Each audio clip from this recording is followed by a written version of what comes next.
You see me, you see him, my best friend. He hold me down like ankles fighting the waves. Apply not to my crime, yeah, I do time. Till I'm with you, I'll be counting the days. Yeah, ooh, been through so many things, but we always get through. Yeah, ooh, it ain't always perfect, but it's worth it. This is deeper than the surface. If I said I didn't love you, you and I know I've been frontin'. Wiped all my scars away like it was nothing. Took the parts of me I tried to hide and make them something, something like it was nothing. Ooh, something about you, baby. Ooh, you know you drive me crazy. Ooh, you give me peace of mind. Ooh, let me tell you why. You make it easy to take it easy. Say, feel so easy. Say, easy love.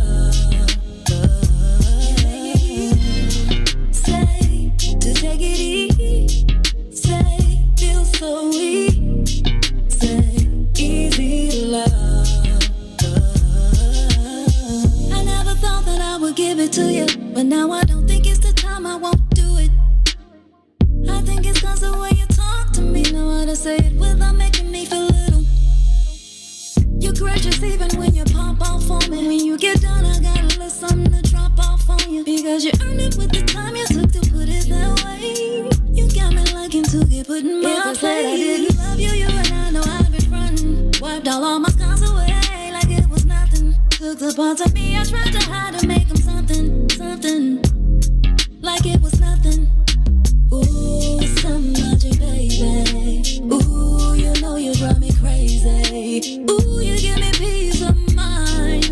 Ooh, let me tell you why. You make it easy, say, to take it easy. Say, feel so easy. Say, easy love. Easy love. You make it easy, say, to take it easy. Say, feel so easy. Say, easy love.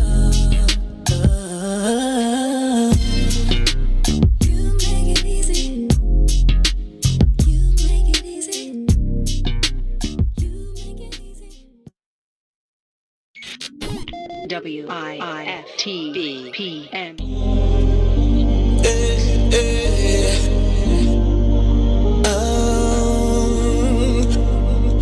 Good morning. Good morning. Good morning. Yeah. I see you, Dawn.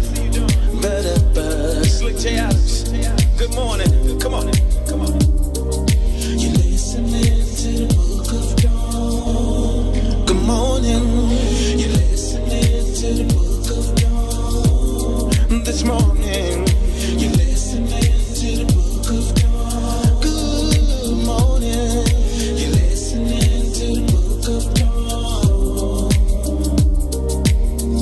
Are you ready for the truth? And nothing but the truth, so help you, Dawn. She's bringing it to you every weekday at 9 in the morning. So if you wanna hear the real, this is what you gotta do.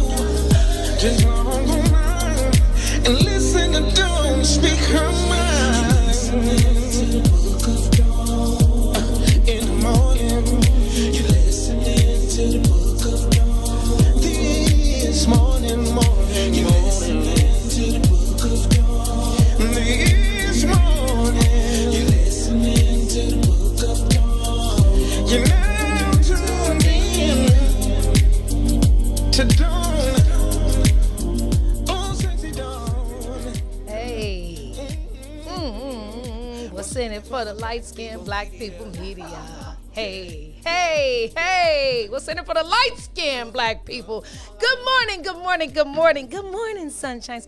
Good morning, nephew Ron. Good morning, TT. Good morning, Mary Q. Good morning.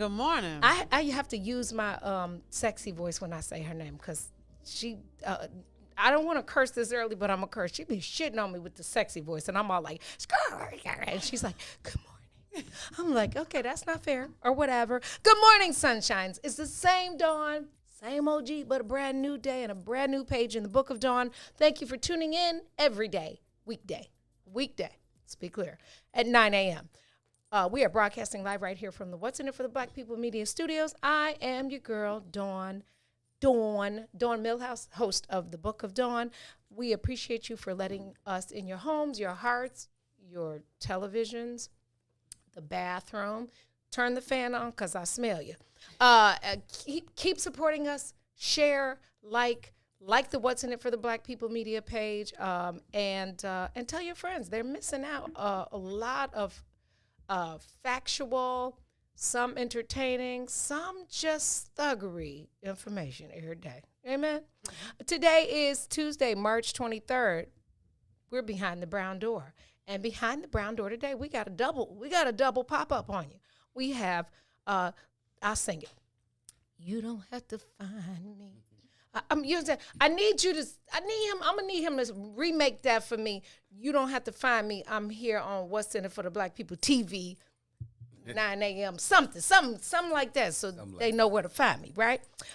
We have Maurice Mahan. Y'all love his song, Find Me. He is going to be live in studio with us, and then as soon as he rolls over and wakes up, Malik Youssef, the wordsmith, will be joining us from California to, I'm sure, drop some jewels. So tell your friends, you don't want to miss this behind the brown door.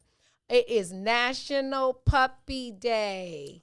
Hi, Winston. My mom says hi to Winston. If y'all would like to follow Winston on Instagram, he has a page. It's Winston Kane. I will put it in the thread. You're more than welcome to follow his life journey of just being a spoiled 4-pound little puppy that Maze Jackson absolutely loves. Mary Q. Yes. You got some weather? I sure do. This is weather for you from Mary Q. Hey, it's a Dawn. Good morning. You guys, and it's raining. It's pouring. That's going to be going on all day today. That is what is predicted for us with a high of 61 degrees. Currently, it is 53 degrees. So make sure you saddle up and do what you need to do. Yeah, cover up. You know what? I can I tell the truth? Absolutely. I'm gonna say it anyway. I have to make sure I have an umbrella, like Rihanna. Is that the right lady? She made umbrella, right? Yes, she right, made the because umbrella. The rinse in my hair. If you get caught in the rain, the rinse could be on your shirt. And that easy, girl? It's a rinse, not dye. You see the speckles. I was okay with it today because the shirt is white, so I'm matchy. Shoes white, shirt white, sprinkles white. Got you. I'm just saying. The speckles. And shouts out to Robin What Patrice. is this word? Robin Patrice. Unless God sent you, I am unavailable. That is a rocking shirt. Come on, Robin Patrice. Yes, Robin She's Patrice. awesome. Hey, y'all, we are about to make Dawn's list, right? So we will have a monthly list of Dawn-approved places to shop and eat. How about that? You already know we have the Behind the Brown Door music list on SoundCloud. Nephew, you could put that in the thread because I still don't know how to actually talk, tag, Twitcher, and Switcher at the same time. Still a work in progress. But yes, it'll be Dawn's list. So there's already a few on there that I owe them some shots out and a book list. Our book list is on that as well. Book list. So excited for that. I am too. Hey, listen, you know it's some birthdays I missed yesterday and then some more today that I have to, some baby birthdays. I'm in big freaking trouble. The babies? You cannot forget the babies. Babies forget. wait all year for their birthdays. Don't forget the babies. Who does that? What kind of auntie and godparent would I be if I did not circle back and say happy birthday? So, happy birthday. Hey, it's your birthday. It was yesterday and some today. That's okay. It's still your birthday. Happy birthday, CJ Curtis Harrison. He was 13 yesterday. He made it to the teens. Lord have mercy. He really 15 in his head. Happy birthday, Happy 18th birthday to my cousin. You know what that is? That's my first cousin's baby. That's my cousin. King Chai. Happy birthday to Dave Jeff's baby girl, Caden Lynn. That was yesterday. Celebrity birthdays today. Happy birthday, Kyrie Irving, Aisha Curry, and Shaka Khan. Happy birthday, T. Browner. Happy birthday, Lee Farmer. We have to have Lee Farmer on the show. Happy birthday, Shyla Brown. That's my oldest daughter's friend since kindergarten. Tina Sloan and Charlie Chase. Happy birthday from the Book of Dawn. If we didn't shout you out, you didn't email us. So you have to remind us, tag us, so we can say happy birthday to y'all. Happy birthday from the Book of Dawn. I could have had somebody sing it. I forgot. Yes. Forgot. We'll do that later. All right. Let me get this word of the day out of the way. It's English, so you know the T in it doesn't sound like a T in the pronunciation of this word. Okay? Spelled Quiddity, but pronounced quiddity, like not quiddity. Okay? It's a Latin word from the 14th century. It means the inherent nature of essence of someone or something. It's a noun. The inherent essence of someone. Would you either of you like to use it in a sentence? Quiddity. You sleepy. Wake up. You sleepy. I can't hear you. What you say? No, I'm not. Okay, you got that look on your face. I got to fight somebody. Shh. Let somebody bring me some Vaseline. What I got? You know my classes won't be over with for the concealed and carry till next week. You can't. How you gonna make me shoot somebody Not yet. already? Don't shoot nobody. I have to fill that out today. Your So I class. can get my card. I took the class. Oh, fill it out because you know Yeah. what, Mary? They said that there's like a backlog of like 6 months. You know what? That's how long it took me to get my Ford card. Oh, see, I've had my Floyd. I'm trying to get the concealed and carry before my Floyd card expires next year. Yeah, I'm handling that business today. Yeah. Did you buy a gun yet? I haven't. say that? They're pricey. Don't incriminate yourself. No, you can buy a gun. You just can't. You can't. Do anything with it till you. It's not illegal to buy a gun if you have a Floyd card. Well, I know that because I go to the Eagle Range and they. some places require both before you purchase a gun. I don't think Eagle does Okay. because they definitely wanted me to pay for that overprice. I didn't know they cost so much. Yeah, I guess they can. They can get pricey. I didn't know what I was It's, thinking. it's a whole culture. It's a whole gun culture. I see. I just want the one that I shoot that makes me feel like I'm Christy Love when I'm at the range. Yeah. When I get the bodies and it's like, push it back further. I got this. It takes me a long time though because I'm over concentrating. Yeah. We should go to the range. We should. You're probably better than I am because I'm actually like, okay, breathe, pause, stance, eyeball. Yeah, it's a thing. Yeah, I just want to be accurate though. Yeah, we should go. I'm the same. Yeah, I think that might be on the birthday list. All right. That might be a birthday All thing. right. Let's do that for a birthday. Let's do Nephew, that. do you want to go to the range? You do? Okay.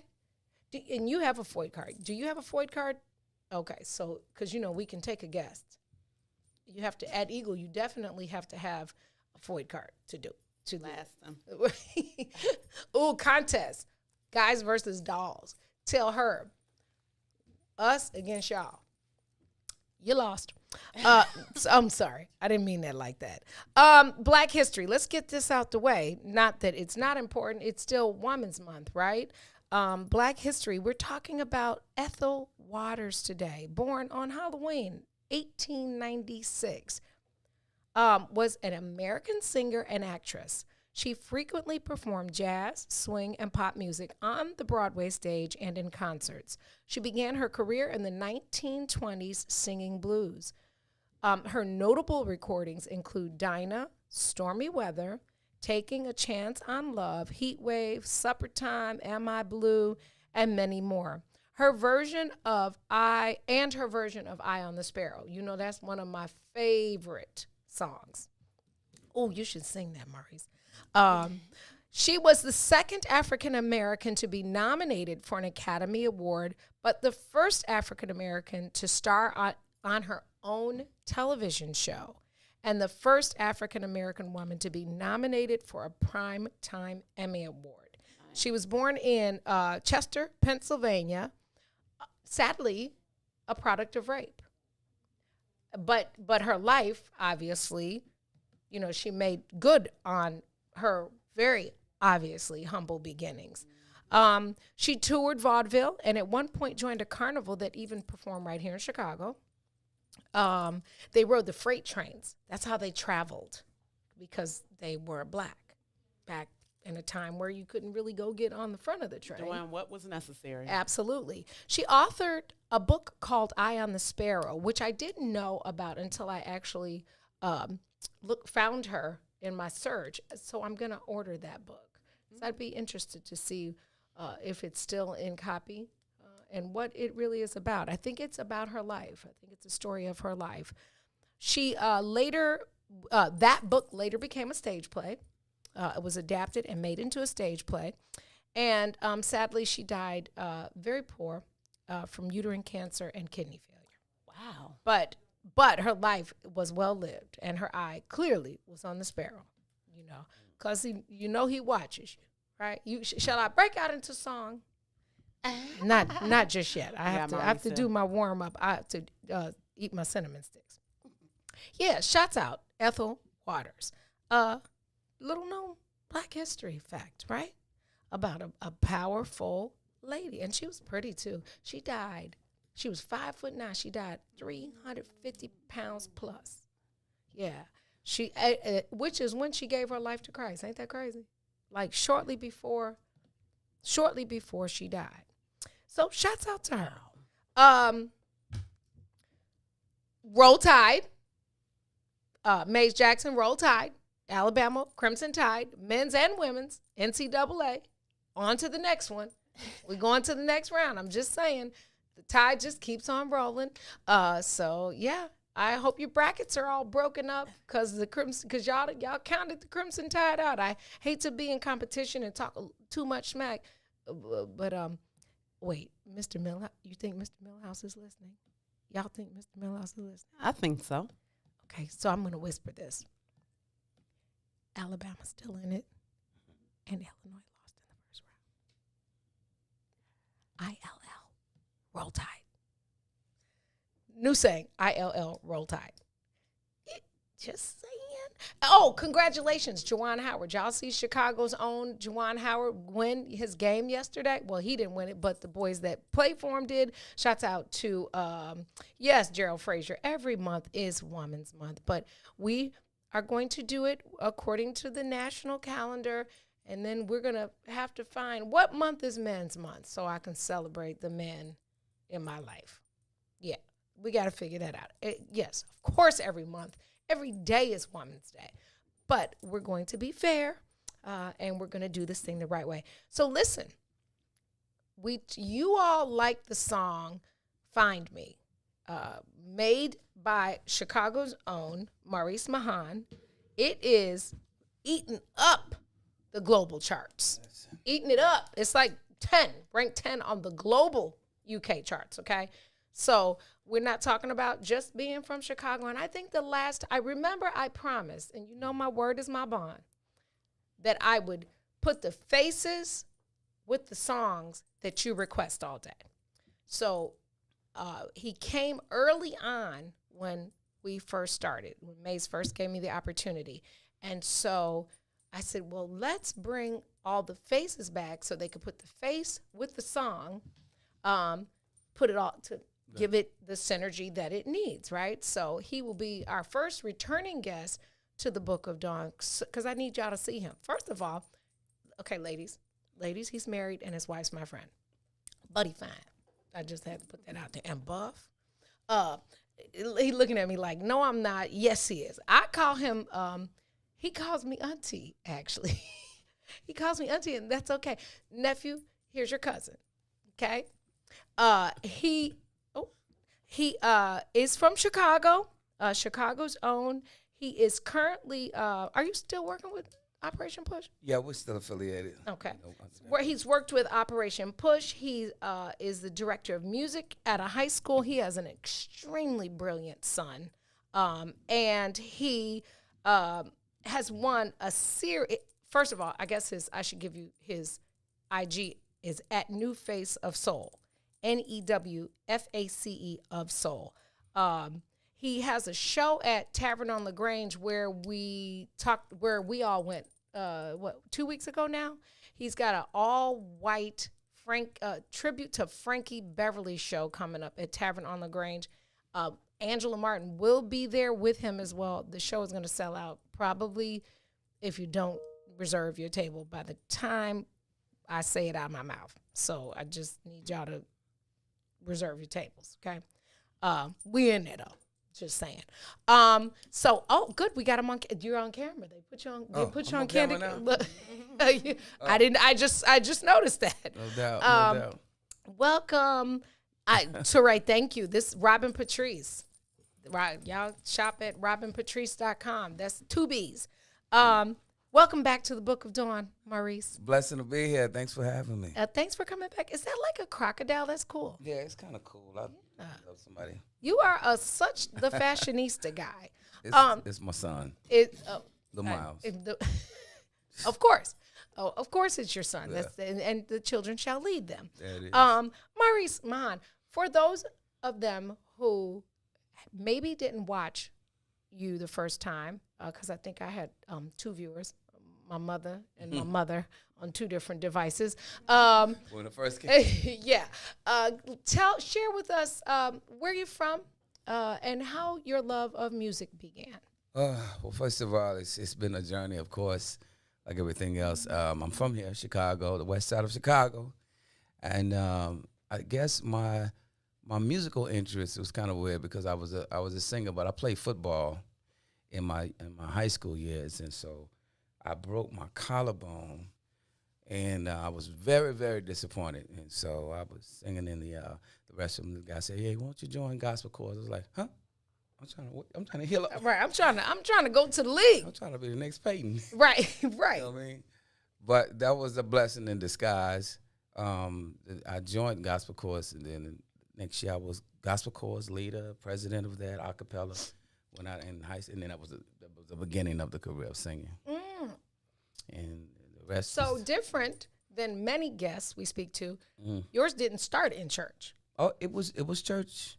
It was church. Actually, I was a drummer at church, but I Okay. never sang. I was like young, 9, 8 years old, playing the drums, and I didn't really sing then. I just was singing behind the scene. Singing behind the It. scenes. Like I would sing after the choir's gone. This love that I have. I would sing when they gone, and they'd be like, "Oh." Were you bashful? Very. Really? You're still a little bit bashful. Man. Yeah, crowds is like a great stage for me to open up and speak. But yeah. So, football player turned gospel, the leader of the gospel choir. Yep. And what school was that? That was Calumet High School. Oh, you to from Cal- Chicago. Yeah, for real. We had to do a whole lot of things to stay there. So Calumet needed a gospel choir, we amen? needed a lot of. Shoot. We needed. That was a lean on me time too. Oh, So it was like the movie. you know? yeah, like you used to call me Crazy Joe, now you Yeah. can call me Batman? We yeah. saw him every day. Yeah. He could be in any kind of color suit. Calumet closed, right? Is that one of the schools that did, closed they that they did. merged and made the new school? Was it Calumet and Robeson or It- something like that? Yeah, and we had one of the best music instructors, Miss Underwood. Big ups to her. She was incredible, and she worked with my voice, and she saw an interest, and the rest is history. Okay, you go from that to essentially not intentionally competing, but you participated in competitions, citywide competitions. One of the mottos that my early mentor was that it's better to win in public than lose in private. So you would deep. want to, when you feel like you're losing, you're actually winning. You have an audience. You think you're winning, and in private, you're actually not going anywhere. So a stage was always that, Maurice, get up there, no matter what. Because if you lose, they remember you lost in public, and you never really lose. So That's actually kind of deep. Ain't that deep? So I kept that like, and of quite naturally, I was winning at the time. But I think, and that's the whole thing about it, just getting out there on stage and being, able to put yourself there, reverse the tables. Now you've won the Chicago Idol contest. You've won Chicago's Best Male Vocalist, and been recognized in Billboard's Top 100. Yes, I was a Motown Search winner. It was a lot going on. Anytime they had a contest, I was in the V103. I remember that one. So it was, but I was so nervous. I really didn't even think it was going to be, the exception of me winning. But I just tried out, and the outcome was cool. Yeah, because you didn't lose him. You didn't lose in public that time. So then, how do you get from Calumet Gospel Choir to touring the world with R. Kelly? Great trend. Well, actually, the gap was I was in Minneapolis, straight from high school. So I got a chance to work with Stokely, Sounds of Blackness. At that time, Johnny Gill was impressive. They had just signed a New Edition. I was an intern for Flight Time Production, which was Jimmy Jam and Terry Lewis. Good people. So I was roommates with a lot of stories with one of the writers. His wife was a secretary there. He was like a ghostwriter. And we lived together. I was 19 singing, and he was like, do you really know how to sew? And it was just crazy how I was introduced to the whole Flight Time production, which was Janet Jackson. And that was them years was there. So that was a great experience. Terry Lewis, I've never met Jimmy Jam, but Terry Lewis is good people. Yeah. Yeah, I would assume that they're both the same since they've been friends for so long. But I've never had the opportunity to meet Jimmy Jam. But Terry Lewis is a 1,000% good brother, like honest, blunt. Yeah. So Flight Time Productions, that's freaking huge. Why did I never know you were in Minnesota? Yeah, I lived there just on the scene. I was a really kid at it, and I would come in and out the studio and be quiet and just listen and see the people. And I was a friend of a friend who was working there. So you know how you just want to get in, empty garbage, and get out. Yeah. But you're like, oh, that sounds great. They really don't know. I'm studying that. That's good though. Yeah, and that's how I really I was able to capture a lot of it. My first show was opening for Sherelle and Alexander O'Neal. They was doing something. Yeah. Sunday, Monday, Tuesday, Wednesday, Friday, Saturday. Yeah, man. He was big. He was really huge. I know. That's why I was able to call the song amazing. off my head. So yeah, that was some good years. So that's the beginning. We're gonna take a break and come back. We've gone from Calumet in the heart of the wood to Minneapolis, Minnesota. And if y'all think Minneapolis don't have a hood, shame on you. I'm sure Flight Time wasn't in it, but there's still a hood. Definitely. And we're gonna figure out how we got back home to Chicago on the stage and then on worldwide tours with one of the most world-renowned musicians that music will ever know. And then we're going to talk about some more stuff. You don't have to find us. Well, you do. Look for the What's in It for the Black People Media. The hashtag, Facebook, YouTube. Like, share, and we'll be right back. WIIFTBPM. WIIFTBP. Media's just for you and me. WIIFTBP. Media's just for you and me.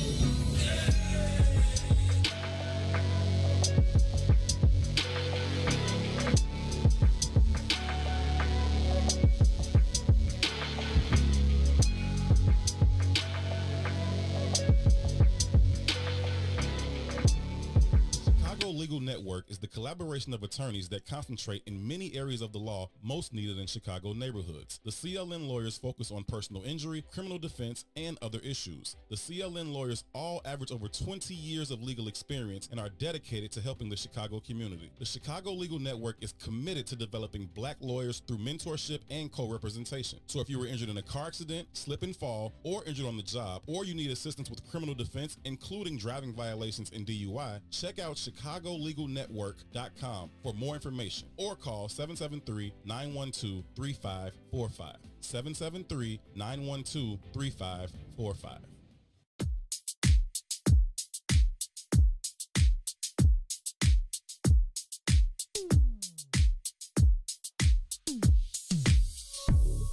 I don't know what you did, but you did it right. Girl, you make it look so easy. Everywhere you go, heads turning left and right. Can't say you a dime, you're a 20-piece. 'Cause girl, you're the reason I be acting funny. Everything in me telling me don't let you get away. And all the guys looking like they wanna love you. Every day I'm your body, got not over my dead body. Why you gotta look so good? Why you gotta look so good? Why you gotta look so good? With your hair done, nail done, when you put that grown on. Why you gotta look so good, good? With your hair done, nail done, when you put that grown on. Why you gotta look so good? I can look and see you're not an average chick. You're shutting it down everywhere you go. Girl, I want you as bad as I want a check. 'Cause you're sexy from head to toe. Girl, you're the reason I be acting funny. Everything in me telling me don't let you get away. And all the guys looking like they wanna love you. Every day I'm your body, got not over my dead body. Why you gotta look so good? Why you gotta look so good? Why you gotta look so good? With your hair done, nail done, when you put your grown on.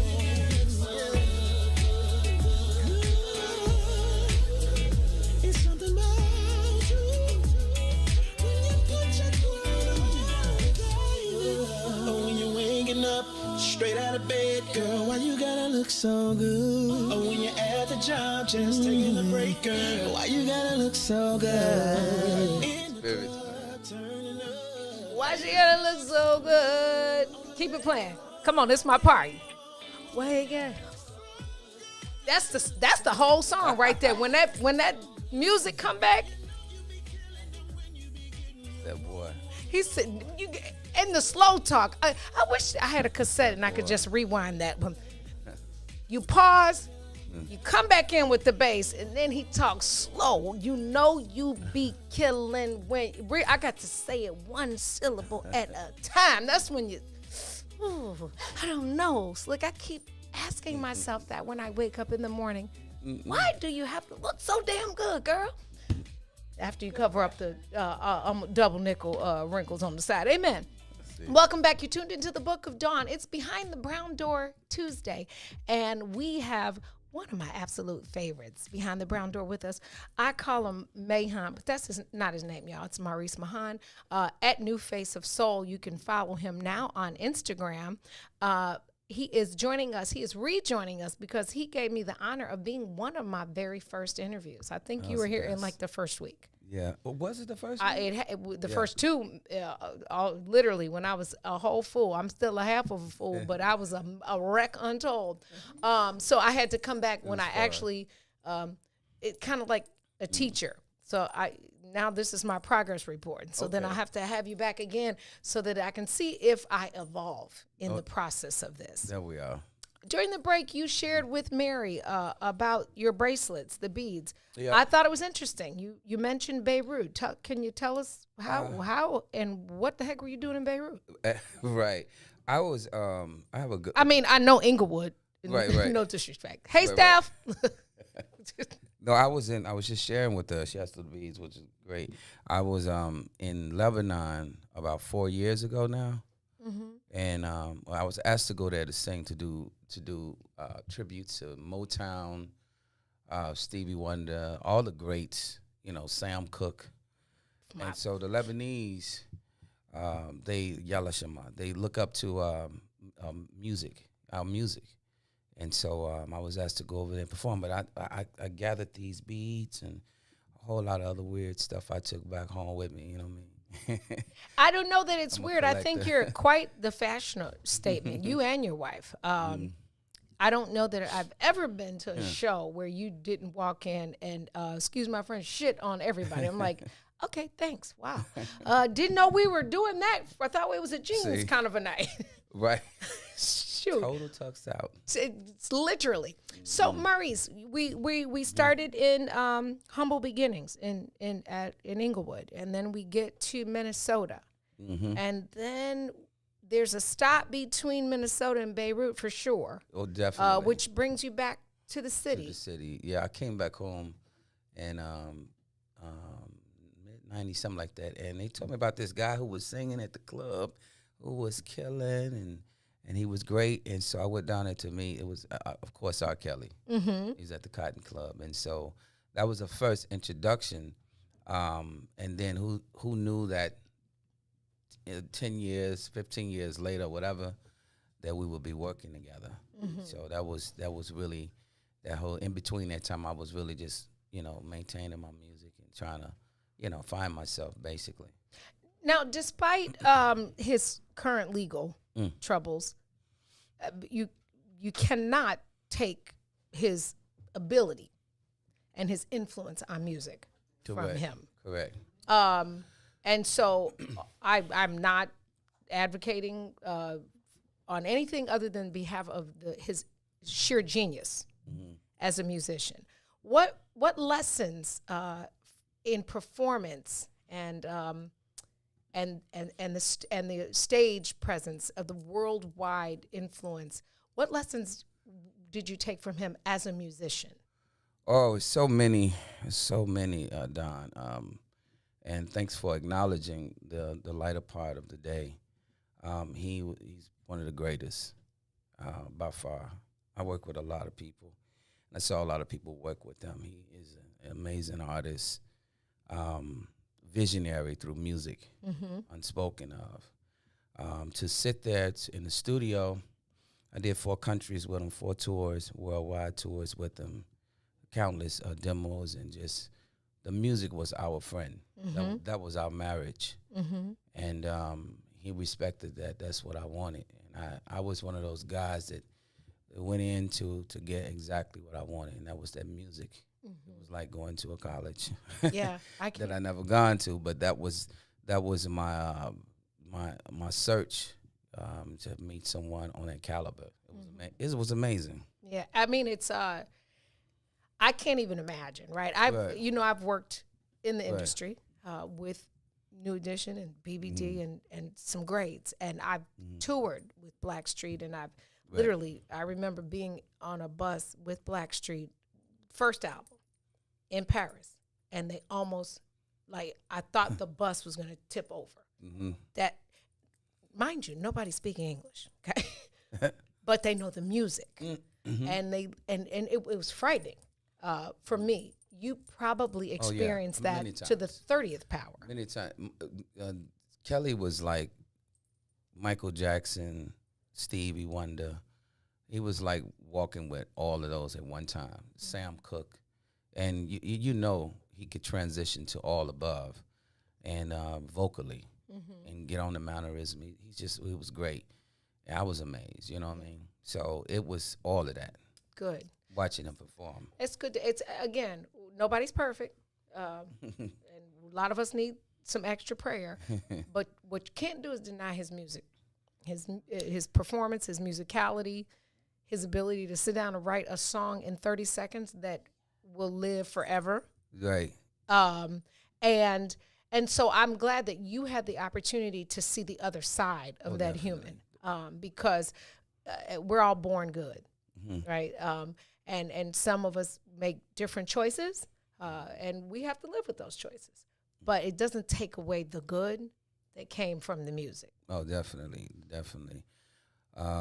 So many. You asked me what did I learn? So many things. He never written anything. He was recording life, and every time, every moment is a life, and that's how I identify what's a good song. And you know what I mean. Just tell the life.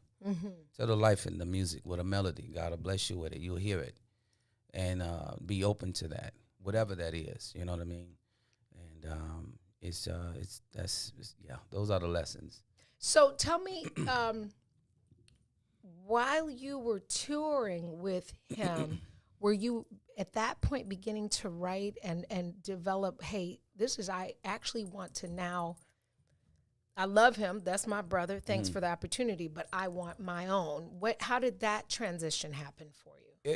I went in with, before I was working with this guy called Glenn Jones. The singer? Uh-huh. I know Glenn. Yeah, I was signed to a label called, Glenn Jones. Love Glenn Jones. Searching You want me to say, for so long, nobody like you, nowhere to be found. It's really hot yes. though. Makes me wonder what I'd do if I ever had someone like you. You know that song? Yes, I love For Glenn my musicians, Jones. I know I dropped it down the key. It was early morning, but he was an incredible vocalist, still is. Yeah? So no one was bigger than that to me. Okay. No one was bigger than You Glenn have Jones. similar styles. Oh, tonality, but he was just all that in the form of singing. Okay. So when I got with Kels, I was measured to that. You understand? So Gotcha. when I got with him, I really found a different type of form of singing. Rob was just this advanced and that whole caliber.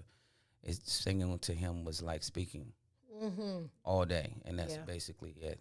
He was everything was a song, man. So that gave me my identity became formed from that, knowing the freedom, and it's just what's in you will transition to the music. Okay. So if you a loving individual, Okay. that's what you're gonna sing about. Okay, and then you can start from there. Gotcha. Is that the process for writing? Like how does the process or the inspiration for you when you come up with a song, how does that happen for you? Now that part I'm still, and I hear a lot of artists, you get down by the pen, and you walk into a water, that's still the mystery untold. Okay. I mean, that's what the universe is still conversing with me. Okay. And I'm gonna let that be the topic in so many lanes that people say, you take a river, you go by itself, and honestly, it's unknown. Okay. And when it comes, you capture it, and just and embellish it. Don't know when it's gonna come. Gotcha. I'm not that great. Okay. And it's okay not to know. Let it just come. And so in predicting that would be immature, and it would be mindless for me to say that in my walk along, I know that the journey, it gets better when I'm just exposed to nuance and allow it to happen. Okay. You know what I mean? Kind of like, not allowing the white noise to impede the process. You know what I call it? Black mirror. Okay, like a mirror is just is a reflection of you, but black mirror is your life. So it's like whatever you are, you attract, and it tells you so you are the reflection of me. Somehow or another, this is what I look like. This is the black mirror. And music is the same. Okay. It will walk into your life, and it tells you who you are. When it meets you, you'll be like, oh, that song, that feels, I can relate. So someone's story, someone's life, you pause and said, look, I was going through this. You ain't got to look for me. I'm right here beside you. I'm praying for you. I'm looking for you. I'm right here with you. I'm standing my ground, So now, that being said, yeah, it sounds like that might have been connected to the song that they all definitely, love. Is definitely. that how Find Me was born? Yeah, Find Me was painful. It was very painful, all listeners. It wasn't supposed to be the hit. I was in tears. Really? Yeah, I was going through a thing in the relationship, so we know it. And it was very, very hard in the pandemic. And so it was crucial. And I went into the studio with the beat. Okay. And I told the guy, we had actually 12 Tones is a great guy. His name Anthony Thomas' name. But it was almost in debate, an argument, because I was like, yo, I'm coming back tomorrow and write it. He's like, no, dude, you're going to be all right. We're going to mix it, and I'll call you tomorrow. Give me a day or two. Right. I was like, dude, we finna, no.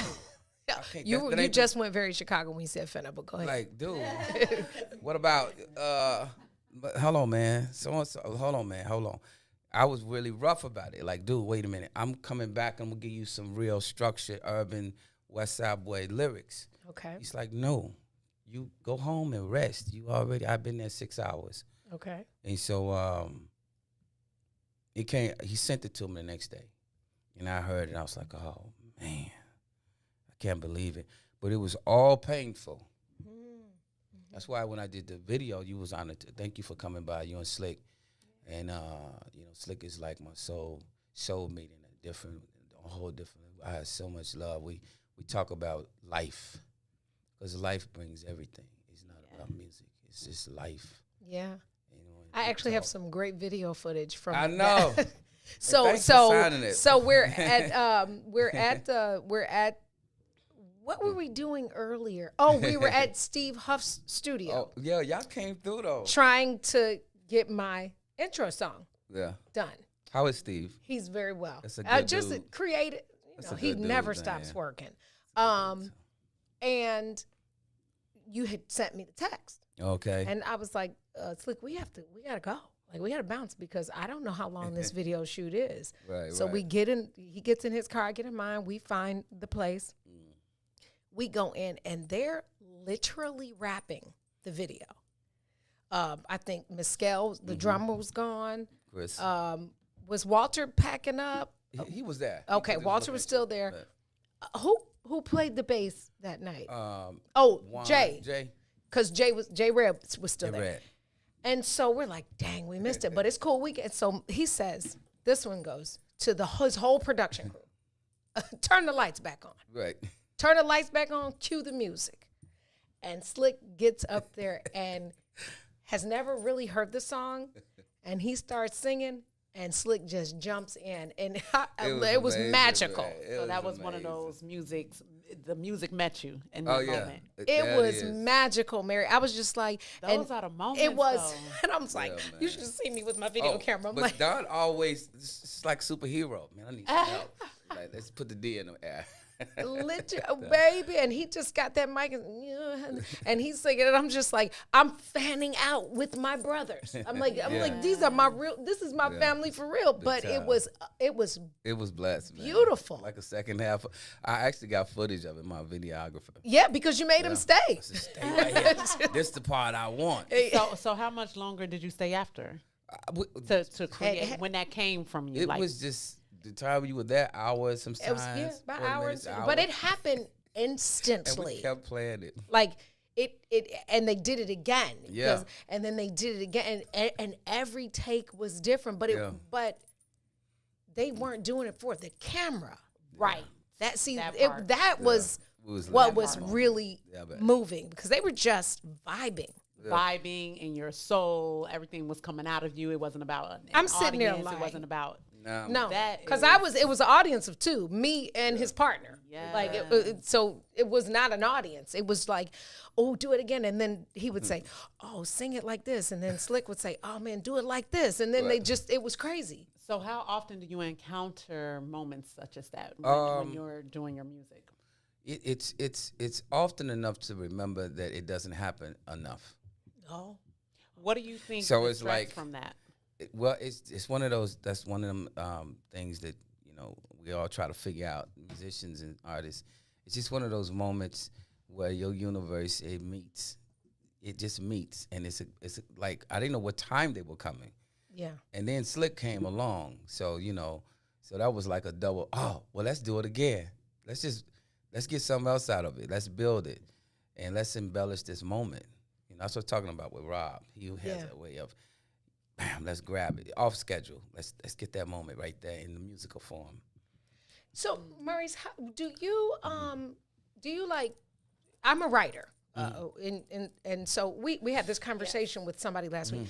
So for me, I have to write stuff down, right? So I end up with like 99 journals and scraps of paper that I literally can, it's like my own version of shorthand. And I prefer pen and paper too. Yeah, And we it's- talked about yes, that. Yes, and it gets weird because it's like if I'm writing a script, then I'll use my computer. If I'm writing a story, it like I have to choose different ways of writing depending on how it's coming to me. See, So that's some- because I believe because you are a writer. I write never, and I'm good at it, but I'm never consider myself a writer, right? Well, I can so share that same thing because you're able to type thoughts. I can't type.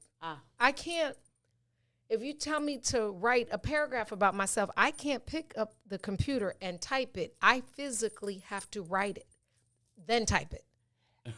I can relate. I don't know. You know, all the kids can do it now, but do you write was or that? do you record? That's a lot of thinking right there, Mike.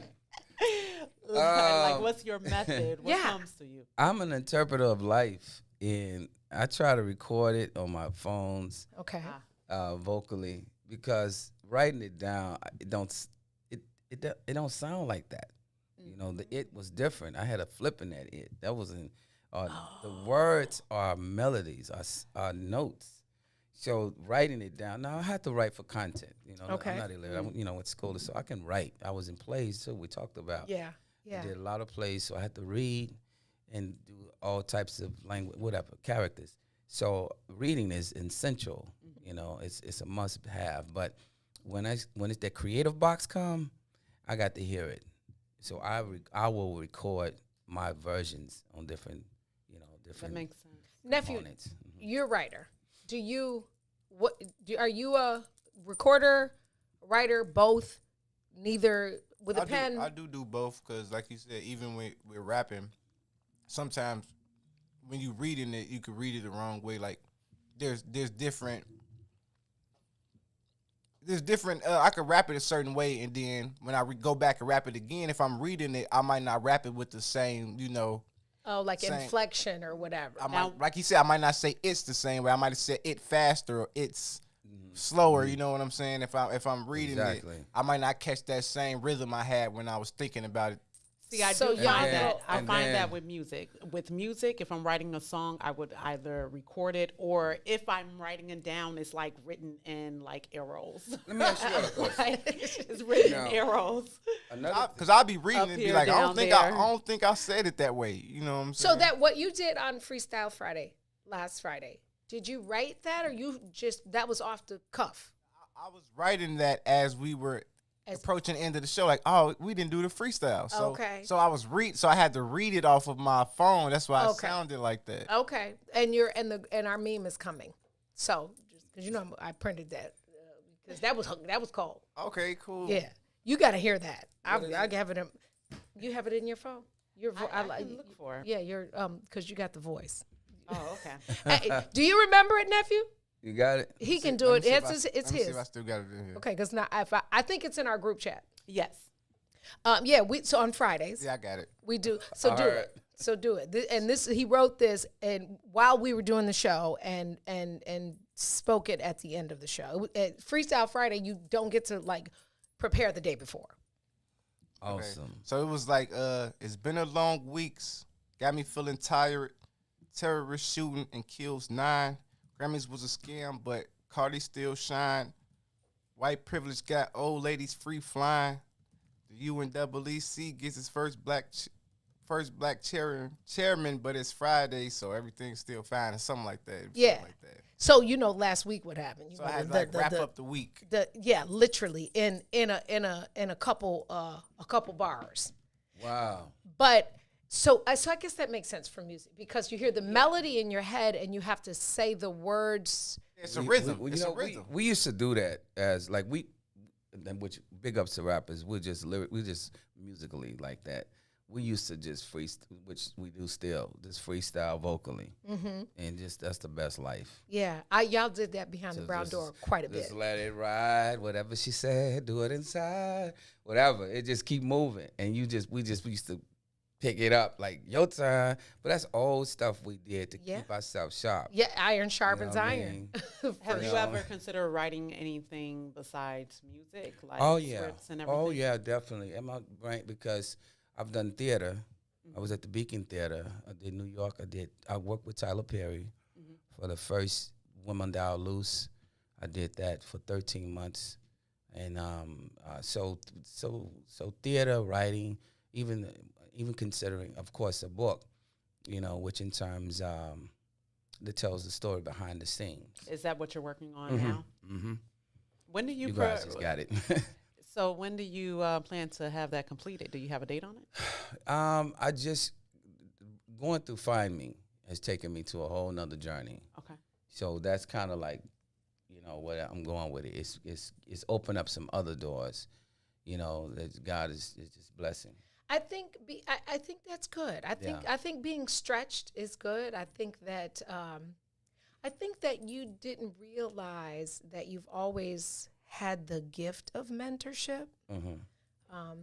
Everybody that is successful can't mentor. Right. But that's accountabilities. Now you have to be.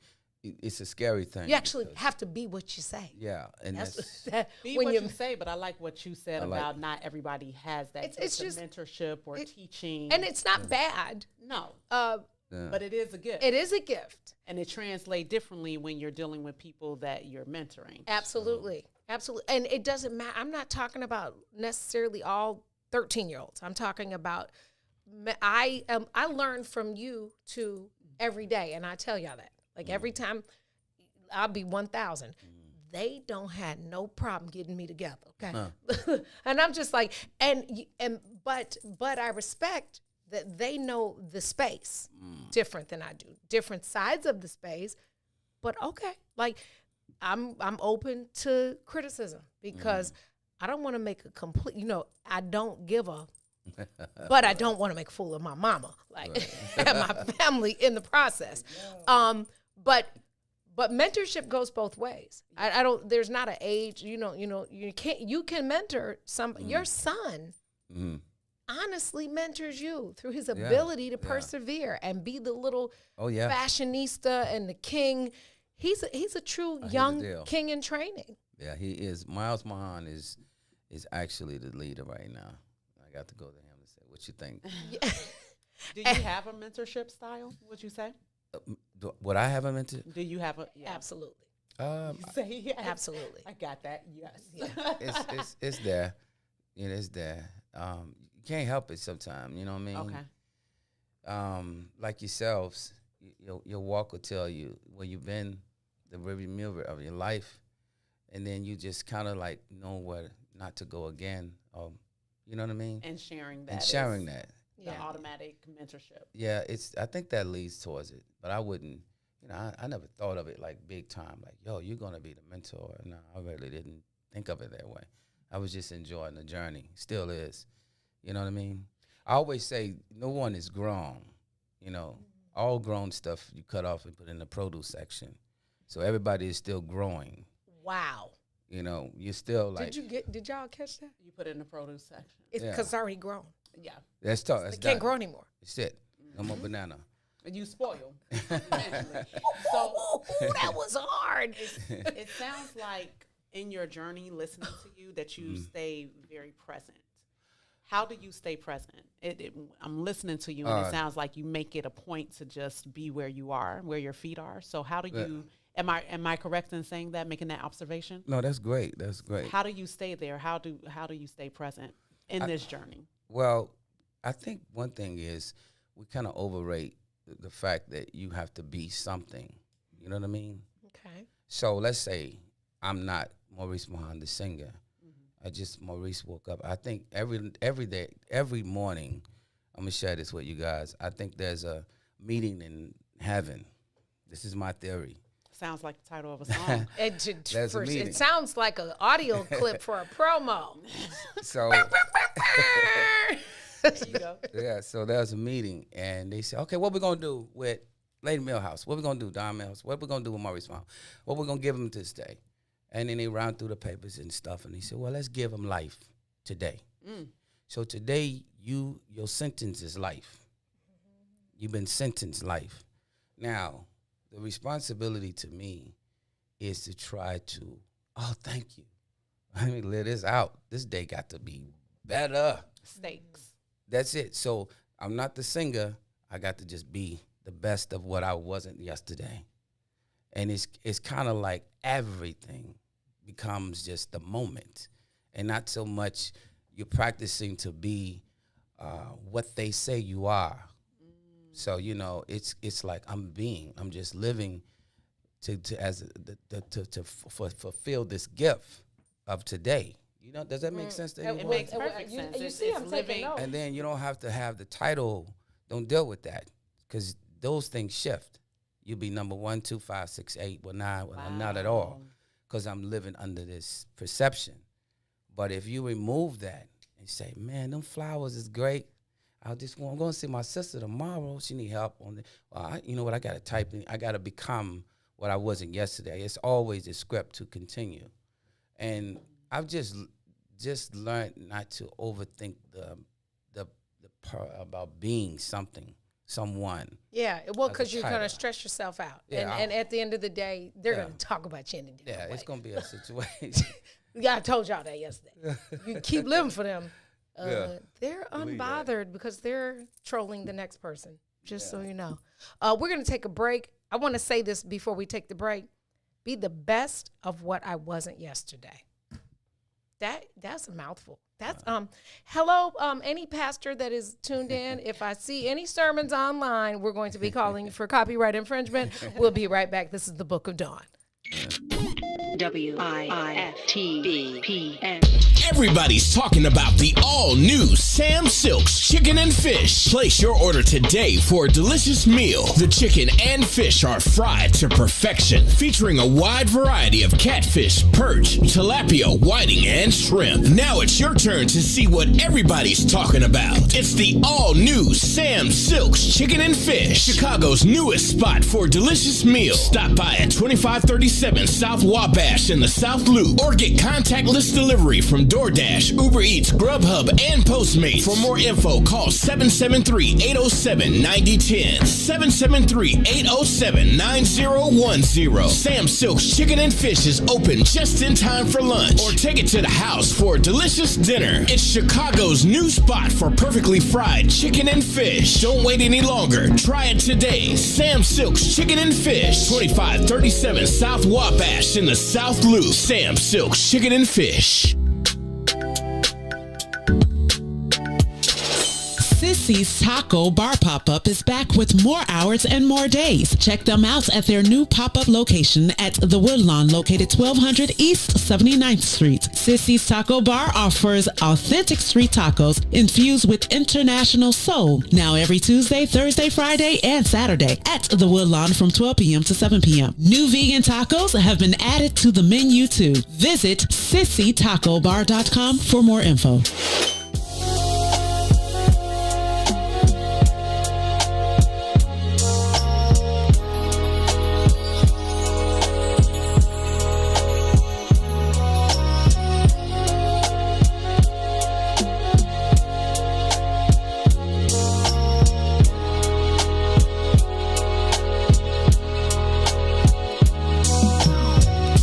You gotta know that it's over.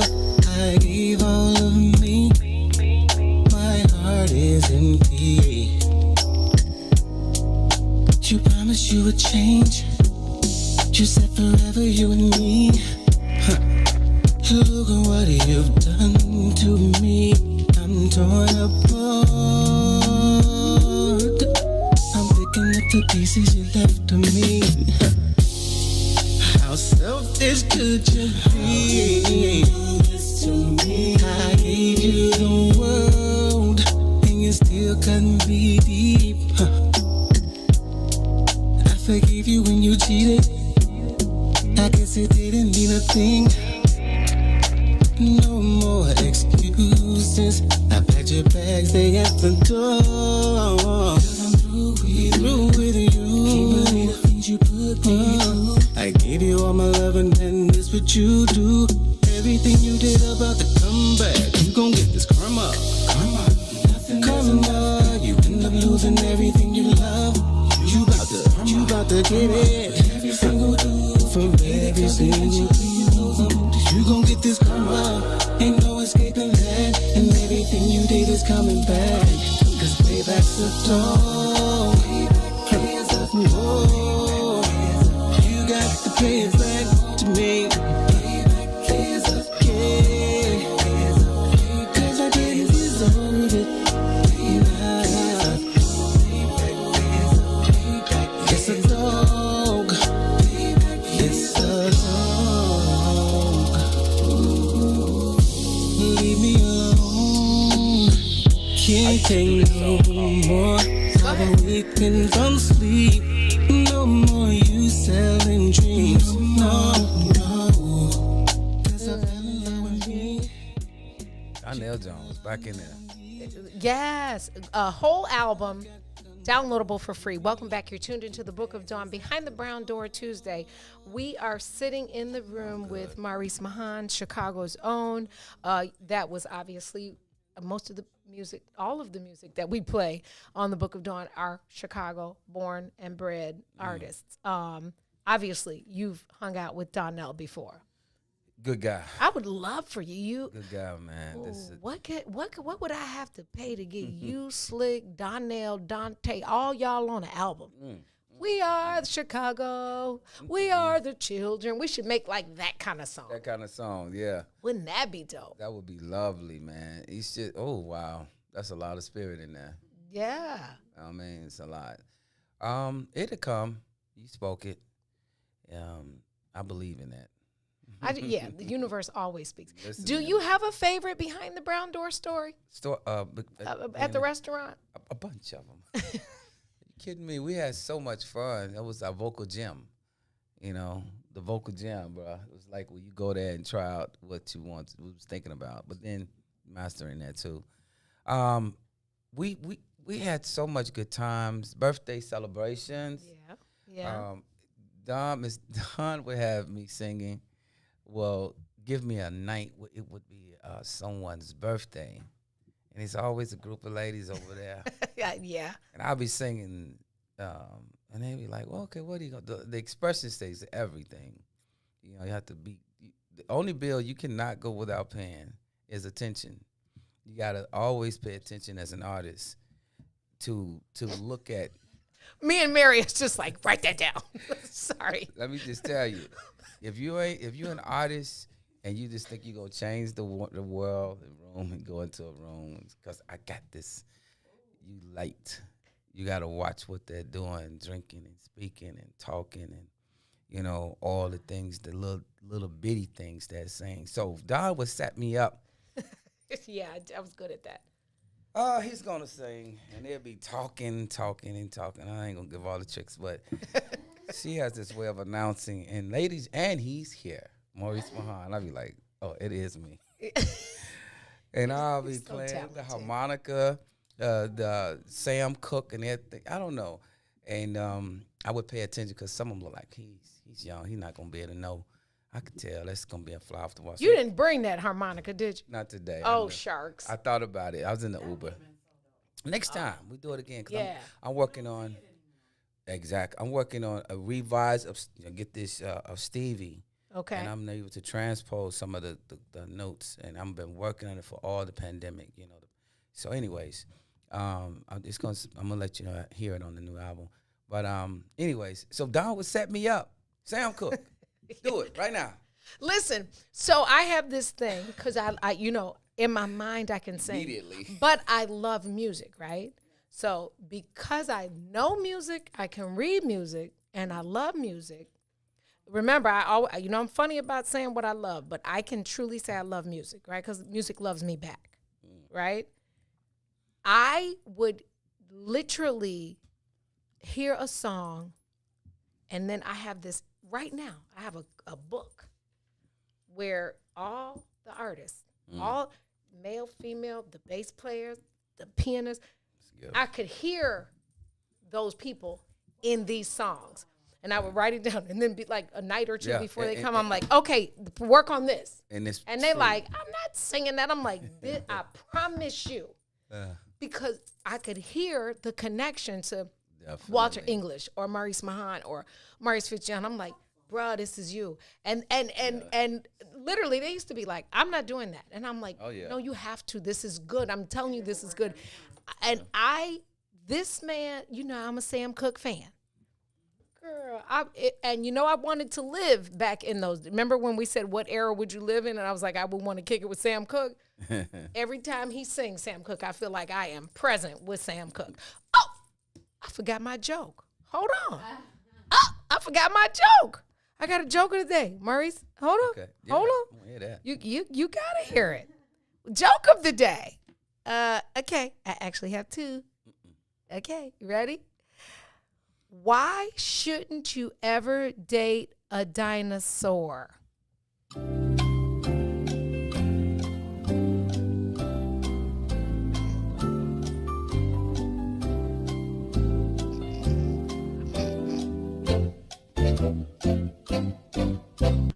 All right, why shouldn't you ever date a dinosaur? This one is good. Just saying.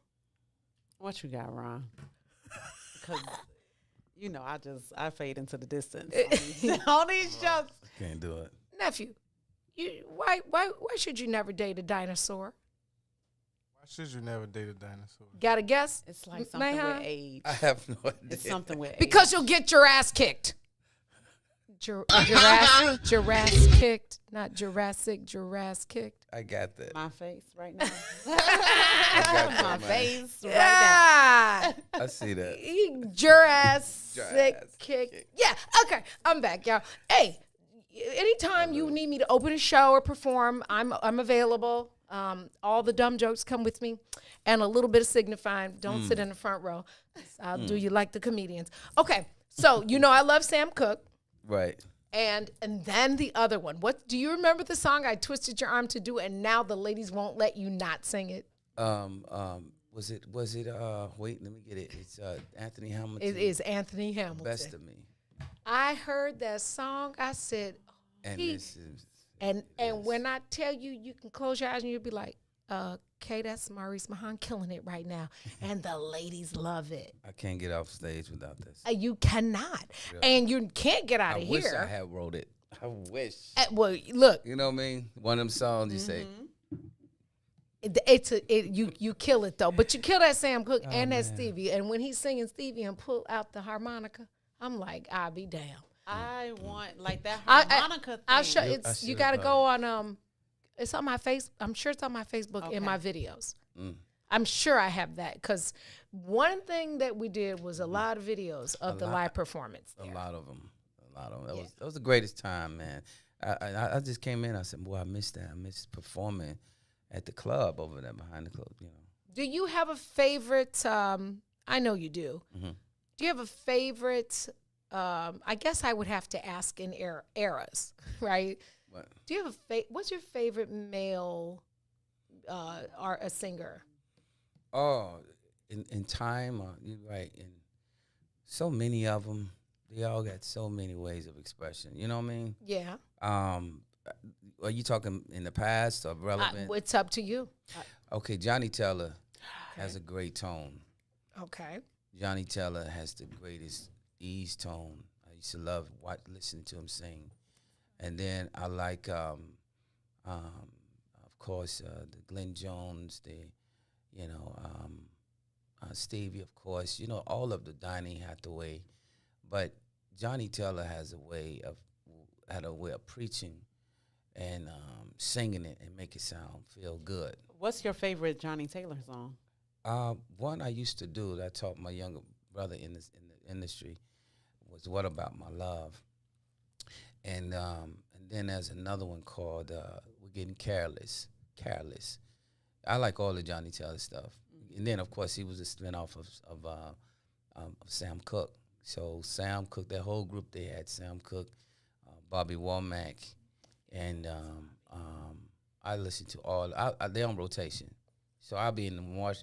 I'll steal some from Donny Hathaway in the kitchen, and then I'll go in the living room and I hear Bobby Womack, and then I go in the basement and steal some from Johnny Taylor. I have 3 songs playing at the same time.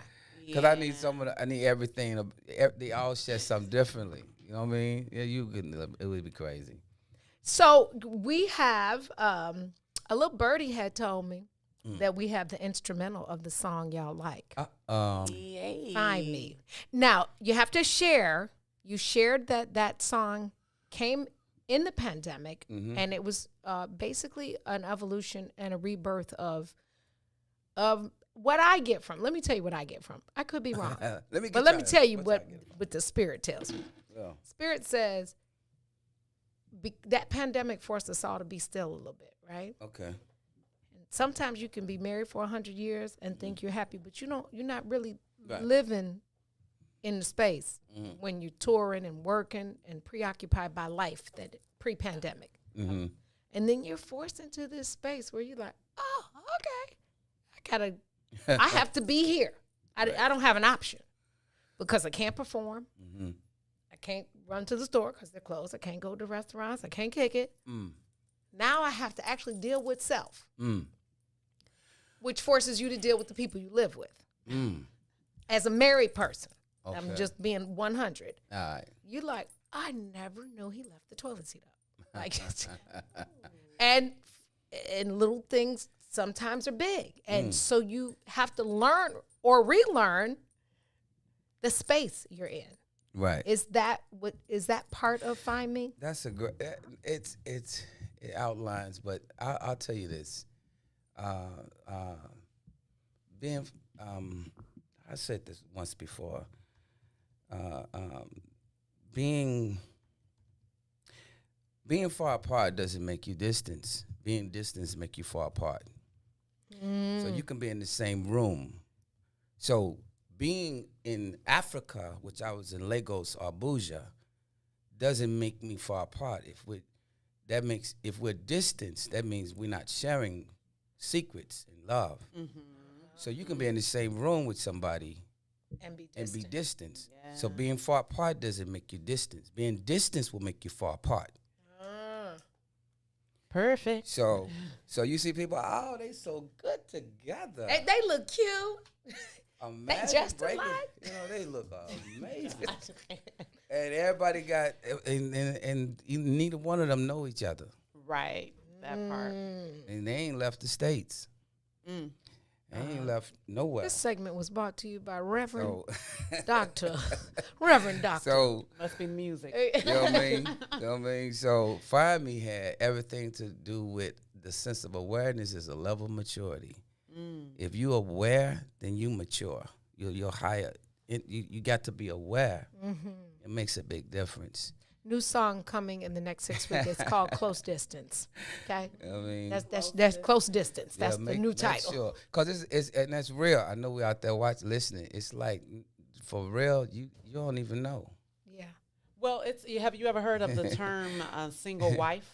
No. It's Single wife. it's another way to say that I've heard. Absolutely. Right. But the reality is, though, let me just be candid. A lot of wives are single, right? If you have a husband that's a provider, you're kind of single. Not in a bad way, right? One of my older brothers worked at the Board of Trade. He lived in Northwest Indiana. He had to leave home at 4:00 every morning or 3:30 because the timing for the Board of Trade, right? He didn't get home till after 7 some nights. Was his wife single? Sort of. I mean, she was married, but she was at home. And so it's not always bad. Like, because you want the husband to provide, and that's the lady's lesson of the day. He can do both. He cannot stay at home up under you and provide. Okay? It's just, putting that out there. I don't want to lose my homegirl card, but I'm just saying it was a lesson I had to learn. Because when I got married at 40, I was like, oh, wait a minute. I thought we was about to be Dick Van Dyke and stuff. But I did like the big, beautiful Greystone that I lived in. I definitely, Dixie Kitchen wasn't going to pay for it. So we can talk about that. Y'all can talk about that on on Relationship Friday. Yeah, and definitely that, man. It's a thing. I mean, real talk. Like you we can. Because that's it's a real thing. Like you gotta choose your battles. That's what marriage and partnership is about in the first place. Now, there are some that abuse the privilege of moving around, but that's still a process. That process is for them, not for you. And you have to learn not to internalize that. Exactly. That's the truth. Yeah. That's on you. I'm going to keep praying for you, and that's between you and that meeting that they have in the morning time. Good memory is great. So can we drop the instrumental and look, and I'm clearing my throat like I'm about to sing. I really got to do it. I can set them up.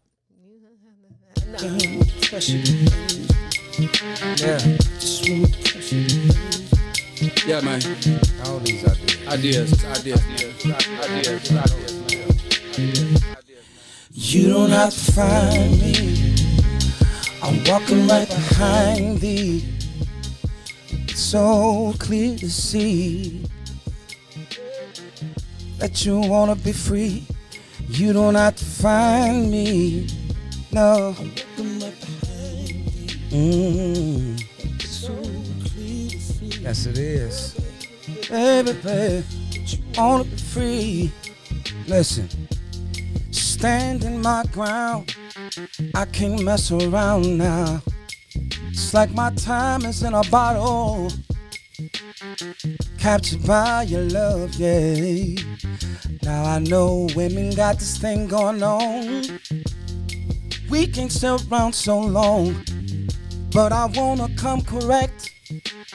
Baby, it's your foot off my neck. You, I'm walking right behind thee. Understand clearly, yeah, that you wanna be free. It's the time that we spend making me think within. Is the trust still beginning to fade away? From beginning of the day, I can see you trembling times. I can see you wondering mind. Is it me considered? Shoot us with it. See you, mama. I'm walking right behind thee. It's so clear to see, baby, that you wanna be free. You don't have to find me. I'm walking right behind thee. It's so clear to see, baby, that you want to be free, yeah. I just come correct. You can call me the troubling man. Matter of fact, from the side of the street, baby. Baby girl, you're calling on me. At the time that I feel your presence around me, something that I can't let go. It's your time and everything around me, girl. I just wanna hold on. You don't have to fight. Yeah. Walking right behind thee. It's so clear to see, yeah, that you wanna be free. I just wanna come correct. Best I can. Baby, get your foot off my neck. And just before you just leave, I've been trying to tell you I can't breathe. You don't have to fight. No. Walking right behind you. Oh, no. Yeah. That you wanna be free. Yeah. Just wanna testify. I just wanna testify. Baby, let me testify. I just wanna testify. Man, listen, you ain't got to find me either. I don't even know how to turn the live off. How you turn the live off on the Instagram? Y'all, I sound like somebody's mama. Mary Q, how do I turn the live off? I got you. Okay. You know it's an Android. Good? Yes, okay. Yes. That song right there is a Book of Dawn. It's not a Book of Dawn favorite. That song is a What's in It for the Black People Media favorite. No kidding. Literally. Oh, well. My Auntie Viv said, testify, baby, in her New Orleans voice. Yeah, man. Yeah. That song is so, it's on every level. That song is gritty. Yeah. That song is soulful. That song is it's raw. Mm-hmm. And that song is, if you listen to the words, Mm-hmm. Yeah, man. it tells you a story Mm-hmm. that I just talked about from a wife perspective, right? Yeah. You don't have to find me. Like, I'm right here. That's right. Get your foot off my neck. I'm right here. That's an evolution I had as a single, Got it. grown up being married. Because when I tell you, that. we're women and we think sometimes the foot game works. The foot on the neck is not the route, even if it's a red bottom. Amen. But that is just it's so transparent. Yeah. I think all your music is soulful, but that song gives us a glimpse of your private space. And I think I like that. Oh, man. It's so naked. It's just bad. It's something. I can't hide. Yeah. You know what I mean?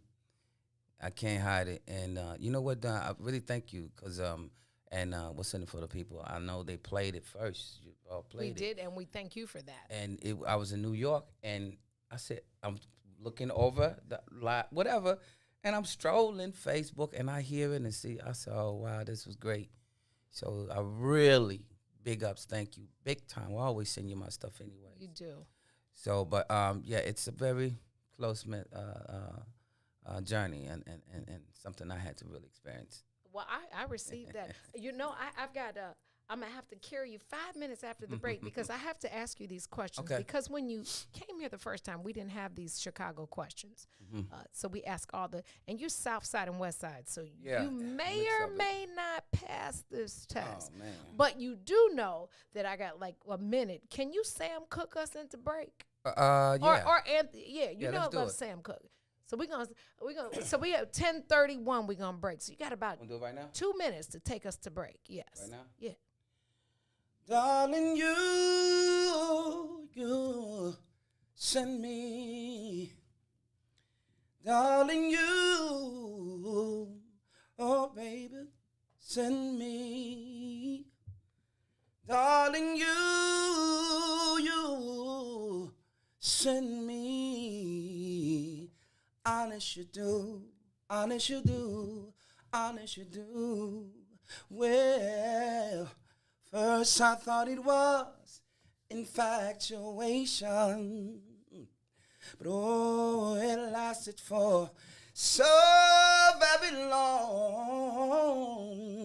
Now I find myself wanting to marry you and take you home. Whoa, you thrill me. Darling, you, nobody but you thrill me. Darling, you thrill me, baby. Honest you do, honest you do, honest you do. We're gonna take a break, and I'm gonna pretend like I was at the one night in Miami, and Sam Cooke was performing. New Face of Soul, NEW, face like your face, soul. New Face of Soul Instagram. Maurice Mahan will be right back to ask him. We gotta put him on the line. You send me. I'm gonna send you to the What's in It for the Black People Media page. Share, like. We'll be right back.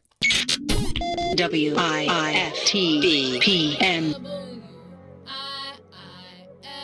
WIIFTBP. Media's just for you and me. WIIFTBP. Media's just for you and me.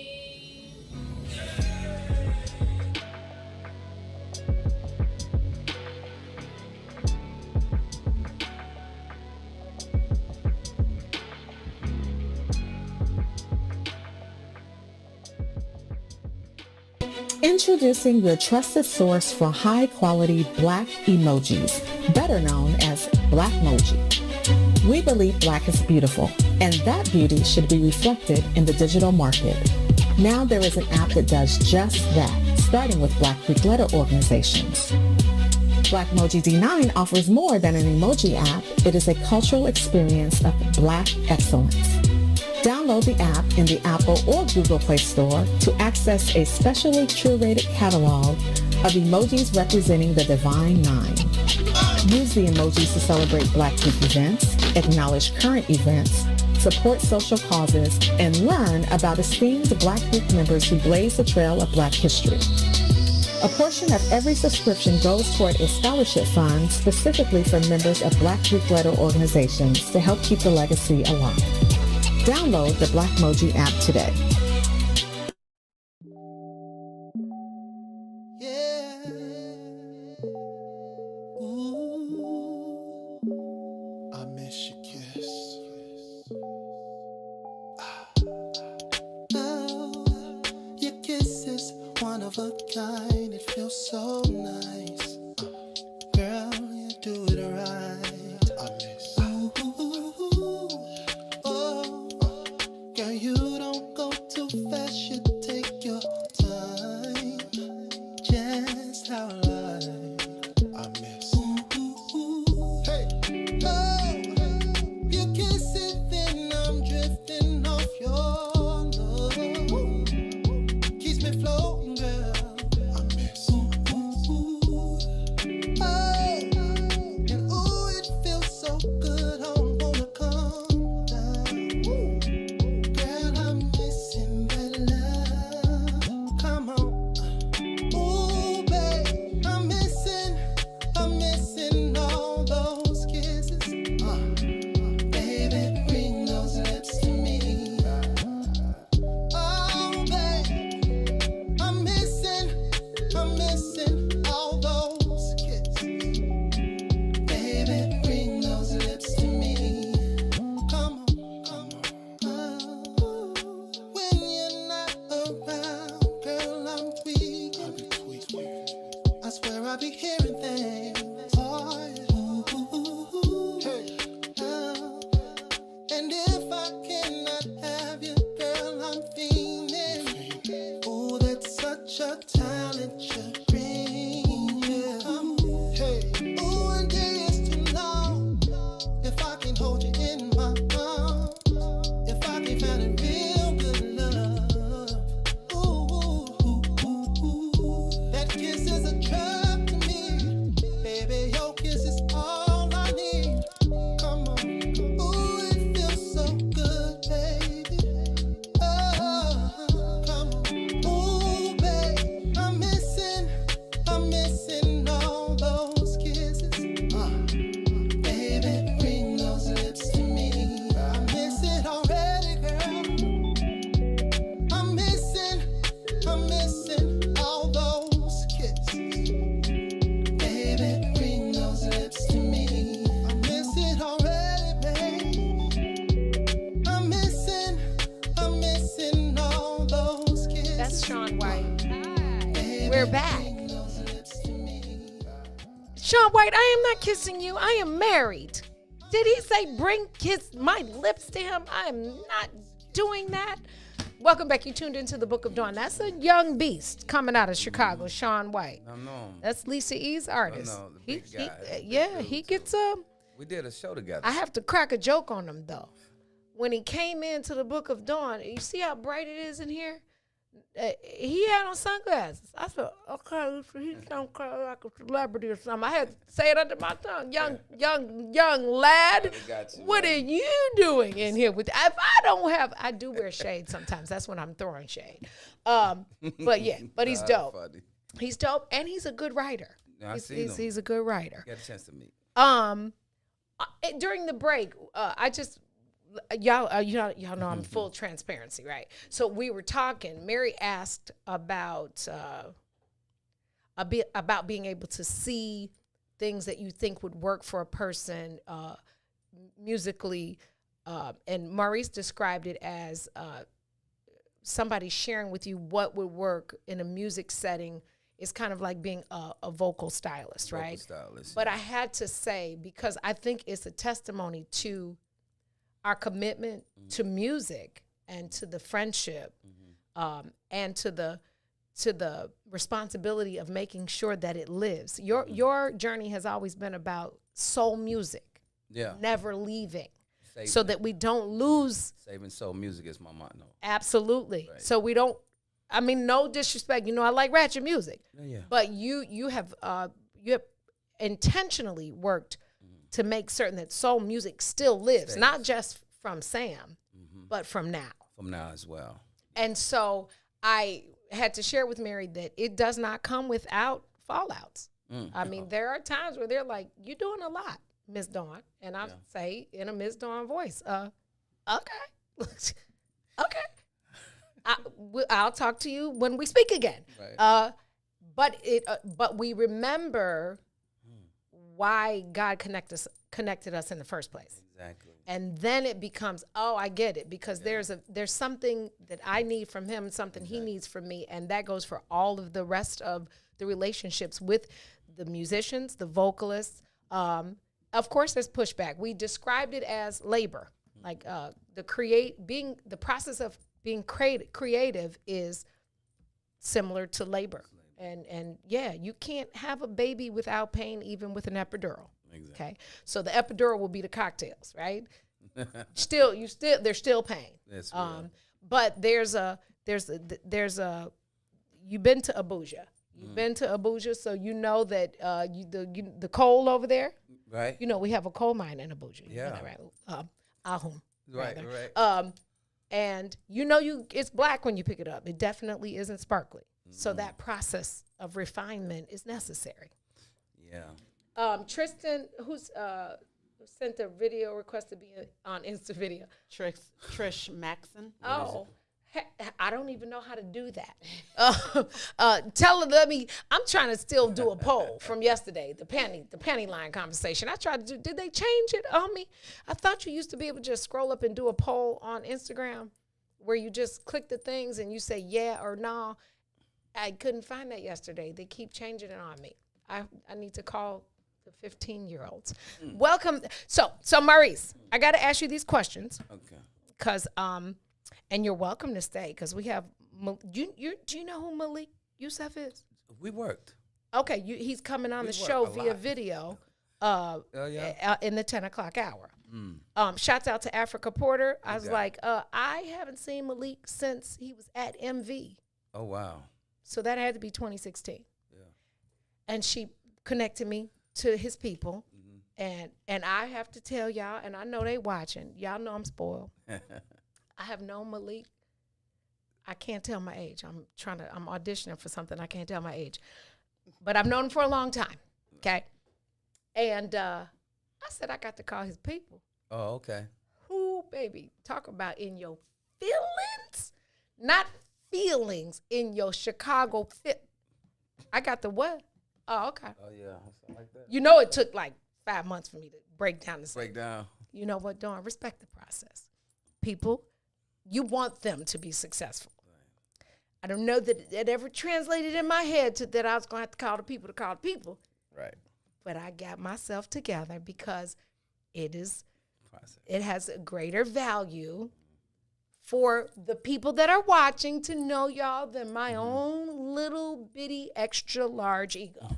And so I broke on down and then ended up meeting a new baby sister. So, wow. So thanks, Malik. I went through the people and I'm stealing your family. Oh, wow. Oh, dang, I hope they're not watching because I'm going to ask him these questions. You think he's going to cheat on the test? No. Okay. Sugar or salt and pepper on your grits? Sugar. Oh, gosh. He's starting off good.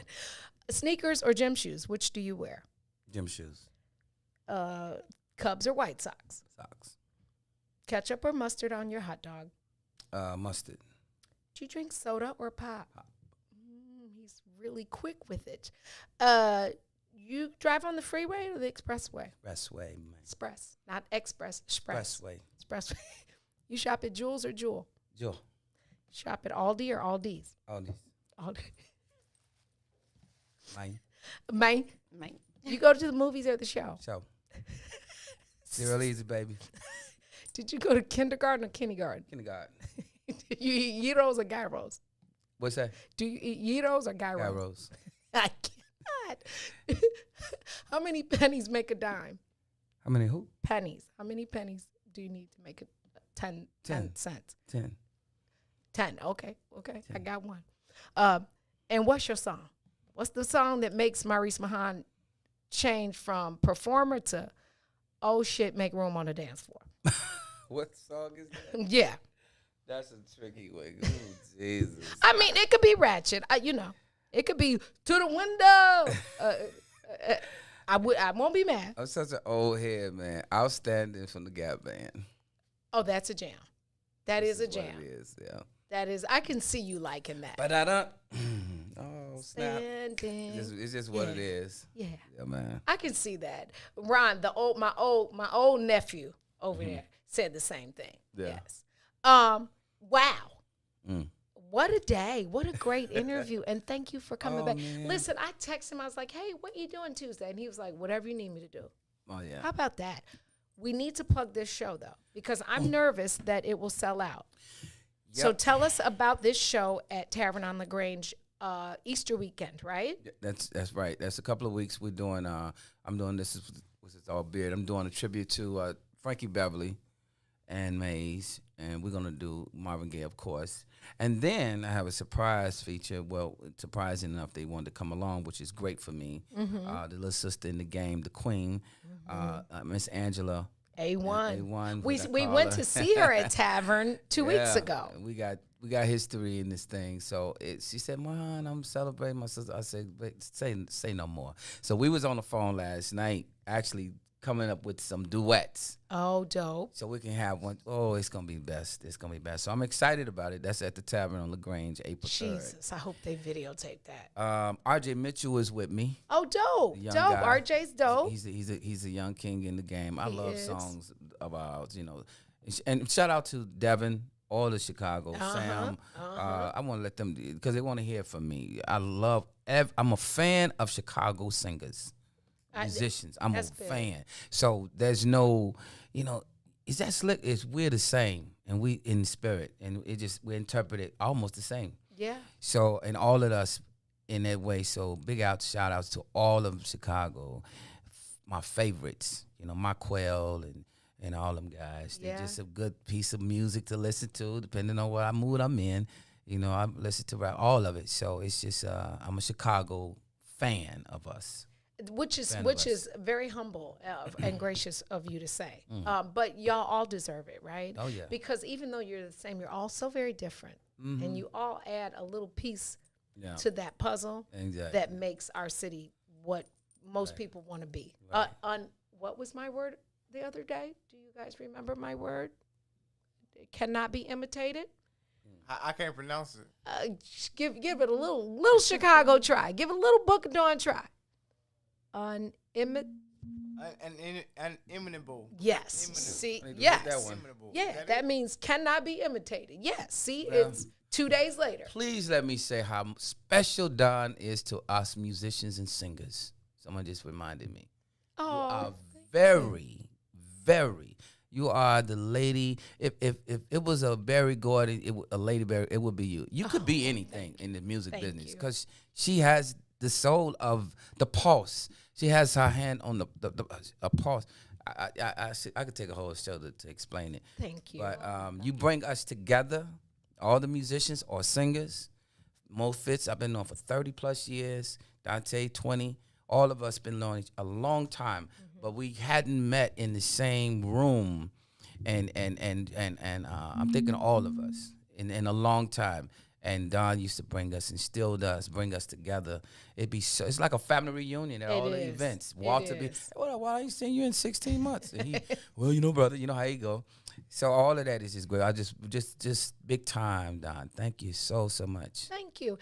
For me, when people Big call to book shows, you have to know who you're booking for, and you have to know what that person or bass player or pianist, white or black, y'all met Aaron Weistrup, funky guitar player. You have to know your audience, and you have to be able to play Tetris, right? Because even though they're all level A, they all don't fit in every space for those moments at the same time. And so knowing the music behind the person, Right. and then knowing the audience are how you put those puzzle pieces together. Exactly. I work very closely with Eve. Oh, And yeah. then she'll call me and she'll Another say, I favorite. have a wedding. I say, is it a black wedding, a white wedding, a black and white wedding, a girl and girl wedding? And then she trusts me to Eve is put the people in the space. And that kind of trust helps me build the trust of you all. And thank you for introducing us. Eve Absolutely.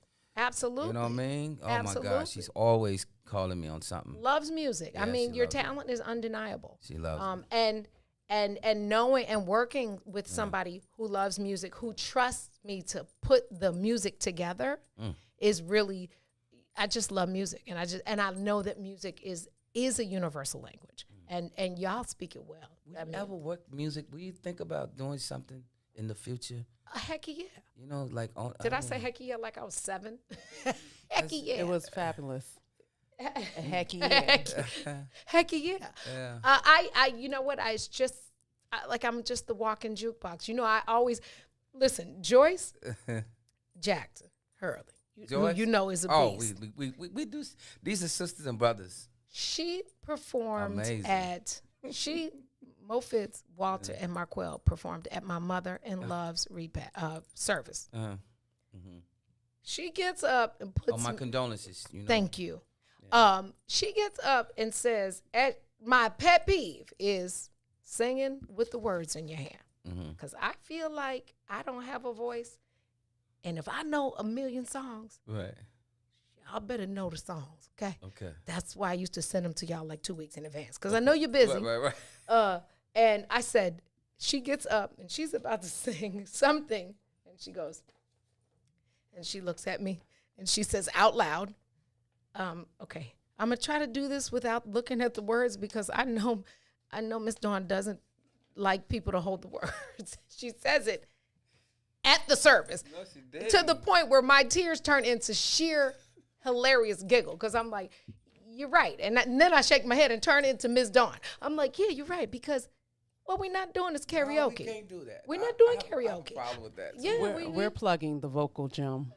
Hey, plug the gym. The vocal gym. You know what I want to Yeah, have? Don Milhouse's vocal gym. I think and we'll that grab was- a microphone on you. Yeah, man, it's real. So real. And what the words I New don't know, reality I will show. riff. I will riff my way through it. Okay, off key. Don But and I- friends at the vocal I want to say gym. one thing. One moment that was magical was at the club. You know, is watching Dawn. She know a lot of hip hop songs. I do. Look at me. Mary, he said, look at me. She know a lot of stuff. I watch her jump on stage and rap out of nowhere. No, it comes from nowhere. We singing, darling, you see me, and then the night is over. Everybody got to wrap up. Oh, it's done. We used to do a house thing together. Different party. Yo, she know all the lyrics. Too short. Oh, blow the whistle, baby. That's Oh my my God, song. I used to love that show. Yeah. I would wait around like, oh, this gonna be the part. Oh, it was the after party that was the party. God is the boss with that. I could not believe I had another kind of love. I said, oh, I can't believe this. Please don't put a mic in my hand. Jesus. You God. got one Hey, now, she'll Don? do it. Hey, Go, she does Don. it. Go, If nobody go. knows, she does it in character. Oh, yeah. Like because that's if- her show now. I'm looking. Now I'm like, oh, I know that's right. Yes. It's real. They It's so saw real. drop something They now. saw Ladies and it's gentlemen. Freestyle Friday. Freestyle Friday. Okay, Ladies and Freestyle gentlemen, Friday. I know she holds it back. Dawn is the boss with that stuff. Sometimes I forget that I'm actually Oh my not God, supposed I used to love be. that job. Hey, Mr. Milhouse said one time we're at a ball. We're at the Black Creativity Gala. It's 2,000 people there. I have on a whole ball dress. And Nikki Hayes, shouts out to Nikki Hayes for her and DJ Nick Nonstop Oh wow. set me up. Nikki was like, "Come here, let me show you something." And I'm like, "Okay." Now I'm several glasses of bubbly in, right? I'm like, "Okay," because I trust Nikki. I'm gonna close my eyes. She's not gonna take me off the ledge. I walk up on stage and I'm like, she's trying to show me something. And first of all, they know I love music, and they know when the beat hits, my brain turns off, right? I'm go straight into video mode. Yes, indeed. I get on the stage, Jesus, and I hear bounce, bounce. And I'm like, whoa, that's my jam. Before I turn, the microphone is in my hand. I forgot I got on a ball gown. Yeah, you did it. And I'm full-fledged, like grabbing my junk like I'm a man. Like, hey, this is not, I'm Mrs. Milhouse. I am in here as Mrs. Milhouse today, not Dawn from Hyde Park. But yeah, it's on video. Yes, Thanks, Nick Nonstop and Nikki Hayes. Oh, I've seen it live. Yeah, it's a different kind of fool. But Maurice, thank you. Thank you. And when you get new music, you can always break it here first. And any radio station that isn't playing it hot, you mad, and they should. So I'm gonna make sure stick to my promise to make sure that it's not just on the Hot 10 in the UK, but we're gonna make that happen right here at home for you. Yes, we're going to take a break because can I tell y'all the whole truth? I gotta pee. I gotta pee, and I gotta get ready for Malik Youssef because he's so. He's brother, but he's so socially conscious. I gotta go and grab a few words out of my other vocabulary so I can talk to him like I'm Salim Muwakil or something like that. And you're welcome to stay. But we're gonna take a break because Dawn gotta go potty, and after having a couple babies without an epidural, you can only hold it so long. Amen. Church for the people that have had a baby. This is the Book of Dawn. Don't go anywhere. Tell your friends. 24-time Grammy nominee. Peabody, 7 Emmy Awards, 7 ASCAP Awards, 6 Grammy Awards, 40 Platinum Records, Tony Award winning brother from the Wild Hundreds is coming up next. We'll be right back. WIIFTV-PM.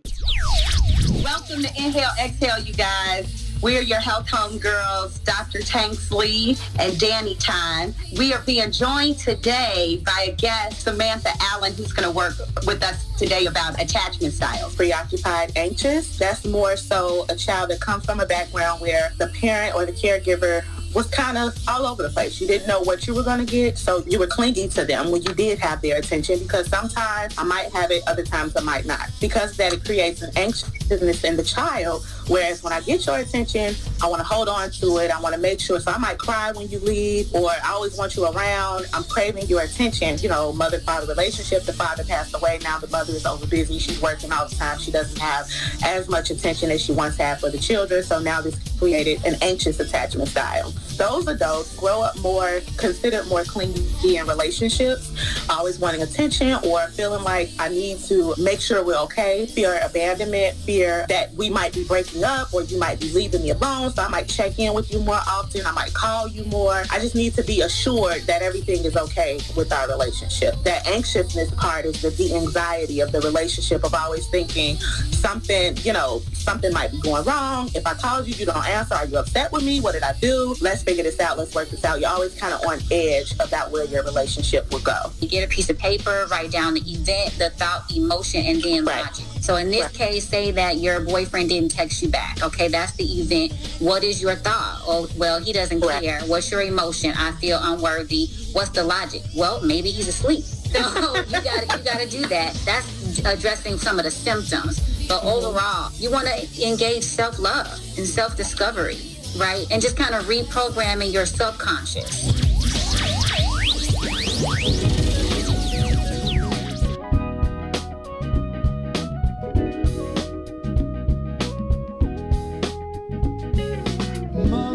Mother,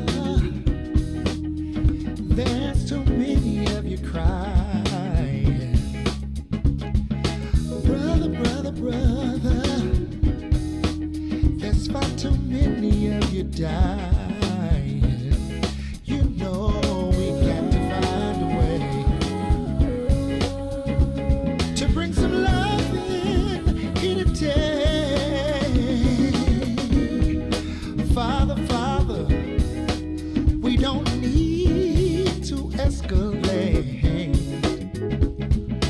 War is not the answer, 'cause only love can conquer hate.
the truth and nothing but the truth. So help you, Dawn. She's bringing it to you every weekday at 9 in the morning.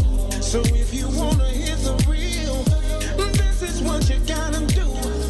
Just log online and listen to Dawn speak her mind. In the morning, you're listening to the book of Dawn. This morning, you're listening to the book of Dawn. This morning, you're listening to the book of Dawn. You're now tuned in to Dawn. Oh, sexy Dawn. What's in it for the black people media? Yeah, yeah, yeah. Come on, yo. Come on, yo. Listening to the book of Dawn in the morning. You're listening to the book of Dawn this morning. I'm going to church. Oh, I got you now. Hey. Oh, so he said, "Oh, sexy Dawn." I'm like, okay, I appreciate that because I'm looking at these. They say men like broads with stretch marks. I guess that means I lived a little bit of, huh? Amen. Welcome back. You tuned into the Book of Dawn. I'm just saying. Au natural. That means you take it. You silly. Welcome back. You tuned into the Book of Dawn. We are broadcasting live from the What's in It for the Black People Media Studios. I am your host, Dawn Milhouse. In studio today, we have one of Chicago's greatest. I know y'all get tired of me saying that, but I believe that with my whole heart. And I was just thinking, I can tell y'all my off-air potty tragedy, right? So I clearly held it too long. I didn't pee-pee on myself, but I was flying to the bathroom. And halfway there, you start unbuckling your belt because I gotta get in there because the closer I get to the bathroom, my brain and the pee-pee, they fight, right? So it's like, so then the pee-pee dance starts, right? And I run in there halfway about to pull my pants down, and the man who's cleaning, they servicing the bathroom. So I'm like, shh. So I back up. Now I'm in the hallway like, mind over matter. He comes out. I'm literally at this point like, okay, because I'm going to go in the man's bathroom. I go in. I use the bathroom. I forgot I put my overpriced biotin and zinc and probiotic in my pocket. And I meant to take it before I drank all the tea that made me have to go to the bathroom. And I pulled my pants down and bloop. I felt like I was a lady sings the blues or something. I was like, if somebody was watching this, they would think I was a little dope fiend. Because all the pills fell out. I was like, oh. Needless to say, I had to throw them away because what I'm not going, ain't no 5-second rule no more. Okay? It's not period. Yeah. So now I'm salty because I'm sure I paid like 80 cents per pill. I don't know. Anyway, I digress. Welcome back. You tuned into the Book of Dawn, broadcasting live on a Behind the Brown Door Tuesday. I will tell you, though, in the madness, I talked about find me, but what God told me on the way to the bathroom was that song to me is about him. Oh, you did tap. He literally was like, yeah, that's about me. You did tap. And I said, oh, okay. You don't have to find me. So I'm in the bathroom during the madness, dropping my pills out. And it came to my head, you don't have to find me. I'm walking right behind you. And I'm like, Jesus. Like I could feel him in the room. Now, it was. Now you all the way there because that's why I said thee in the song. You don't have to find me. I'm walking right behind thee. It's so clear to see that you want to be free. And the first thing I was thought about was that whole thing with God telling Mahan, I'm here. I promise you I got it on my way to the bathroom. Never speak. My mom always told me, your ministry is in the music. So you always will be a minister of music. Yeah. Whatever you sing. Yeah. I mean, so you got it. I literally I literally got that going in I was like, wow. To the point where I look back, because when he speaks to me, I can hear it, like me and you are talking. And I turned around like, that is. Gotcha. That's what it was for. That is. And playing it back every time is always, it's so, that's what I was talking about in Europe. They was like, yo, this song is so different. I didn't, and it's that. Yeah. He put me, he repeated the words, and I just turned around like, oh, that makes, now I hear you. Now I get it, and I have to go back. So I'm so glad you stayed, because I needed to say that out loud because I heard the voice. It's real. We talked about, Rob and I, the conversation between heaven and earth. Mm-hmm. That's what we should talk about. It's a conversation that goes on every day. Some people can hear it. Some people can hear it and translate it. Mm-hmm. So you can hear it and translate it, and it becomes that's the conversation. What makes people from one level to the next. You're listening, but then you don't understand what it's. But then some people can listen, hear it, and translate it to a song, to a dance, to a sport, to a job. It's the conversation that tells you should go left and be this. Don't go with the rest. Yeah, it's easy. It's harder not to go with the rest. Yeah. Sometimes we just want to fit in. I listen though. You do have to listen, which means you have to be still. Yeah. Get rid of the distractions. You have to. You have to. Pastor Chris Harris at Bright Star Church, Chicago, told me, I'm just saying, I think challenging time in my life. He told me I would be driving, and I could literally hear God like I did when I just went to the bathroom. Look, I was running. I make sure I got Mr. Milhouse earrings. Oh, shoot. It just dawned on me. I'm like, shoot, I was running kind of fast. Check out Dawn's live on Instagram. You saw her run. Yes, saw me. It was amazing. Oh, you saw. It was. So I was going to work. I was waiting tables at Dixie Kitchen, and this is Chris Harris. I'm gonna tell your business, Chris. This is when he still had a Jerry curl. Okay, this is when Lady Chris was a baby. Oh, wow. She was a little kid, and that's why she calls me Auntie Dixie, because she met me at Dixie Kitchen, right? And I asked him one day, after about 3 weeks of getting completely weirded out, that every time I got in my car, this not present person was talking to me out loud. It was God. And I was just like, bruh, I would pull over like, bruh, I know I hear a voice. I'm having a conversation, but there's nobody there. I probably need a mental health break. Like, this is me. And I went in, and Chris and his family were in there. I said, Pastor, can I ask you a question? He said, yes. I said, what's going on, God? Does God keep talking to me so loud? And is that him? Or do I need maybe some medication? And he said, no, that's him. And he talks to you because he can trust you. And I was like, me? Okay, I stole from the Foot Locker. I made a Foot Locker when I was a manager. And I upgraded Puffy for free from coach to first class when he was, I didn't even pay for it. At one point I thought I was going to be like Mama Chicago out here in these streets. Why would he trust me? And he said, when you don't hear him, that's the problem. And I said, okay, well, I'm present. And literally, since that day, you learned in your stillness, you learn to speak. You learn to listen to that voice. I don't think people realize how loud that voice actually really is. Like, it's a full, loud, hello. Yeah. I had an experience. I was in Lebanon, one little short one. And the language barrier kept me between speaking. So, honestly, you over there, you can't hear nobody but yourself. Like the music, there's no English in Beirut for a minute. Right. So everybody around you, like we talking, they speaking Arab and so forth. And at that moment, you have to listen to yourself. Right. And then you're listening to, man, God, he want to speak to me. Maybe he want to tell me something. Let me take it. He's on. so you can bring him in while we transition to this, because this is a good intro for him as well. Let me add to that.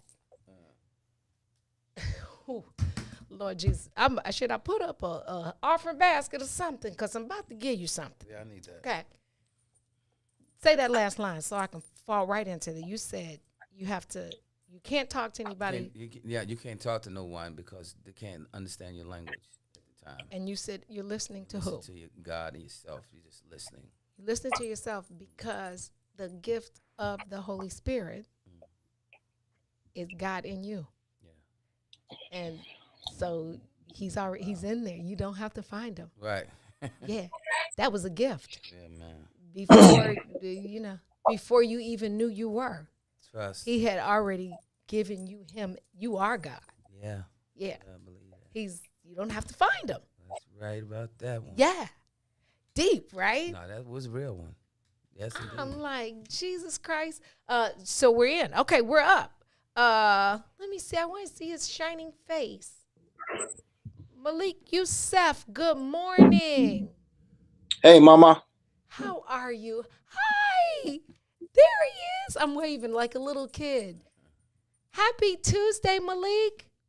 Happy Tuesday. You see, I have your friend in here, Maurice Mahan. You remember Maurice Mahan? That's my brother. That's your brother. This is Malik Youssef, the wordsmith. Malik Youssef Jones, the wordsmith. He is an award-winning spoken word poet, DJ, community activist, master. Let me repeat that.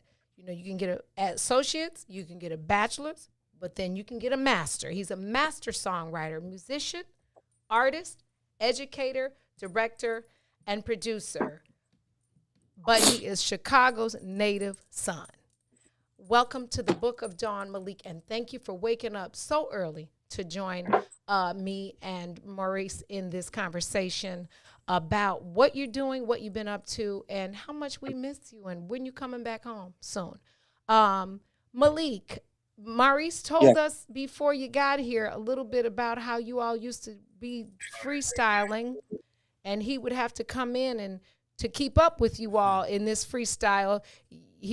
Y'all were tapping your hands to the wordsmith music or beat, and he would have to sing a cappella because he didn't really know the gift like y'all knew it.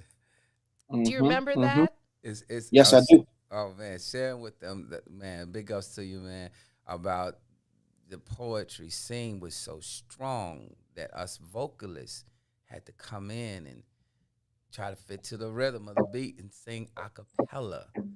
And of course, that was really the interest of me singing, of a lot of artists at that time, performing, Malik, tell me, I will share this with the people that may have been living under a rock for the last 30 years.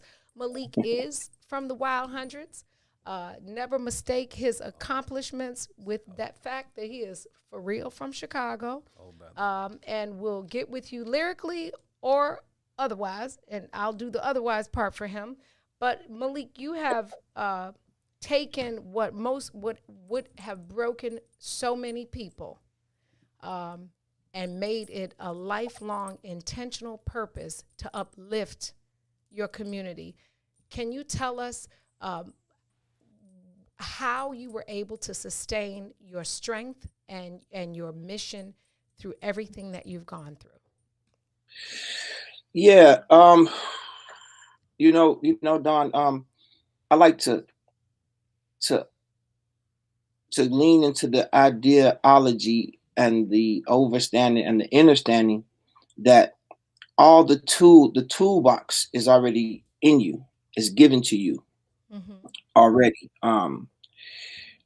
You have to open it. Now, sometimes you don't want to get the key because the key is in a bunch of what people call mess. It's in a dark place. It's in a cold place. It's in a hot place. It's in a sharp place. And so we don't want to go through traversing the landscape. It's not so much leaving Chicago and going to Baltimore or leaving Louisiana and going to Miami. It's a place inside you. It's the being at the very top and then hitting rock bottom. That is the place you have to travel. And it's only inside you. It's only a journey you can make. Now, you can be supported by people's thoughts and prayers and well wishes, because they say prayer, the Bible says prayer changes things. And you know the things that changes you. The things that changes is your thoughts. The things that changes is your temperance. The things that changes is your faith, your patience, your dedication. It changes those invisible things because it's an invisible thing. So some people say, I'm gonna pray for you.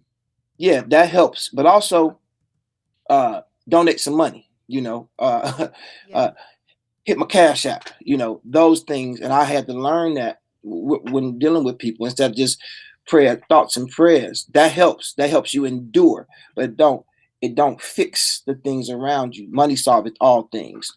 Now, so I didn't know how many tools I had in that box inside me. I didn't know. I was unaware.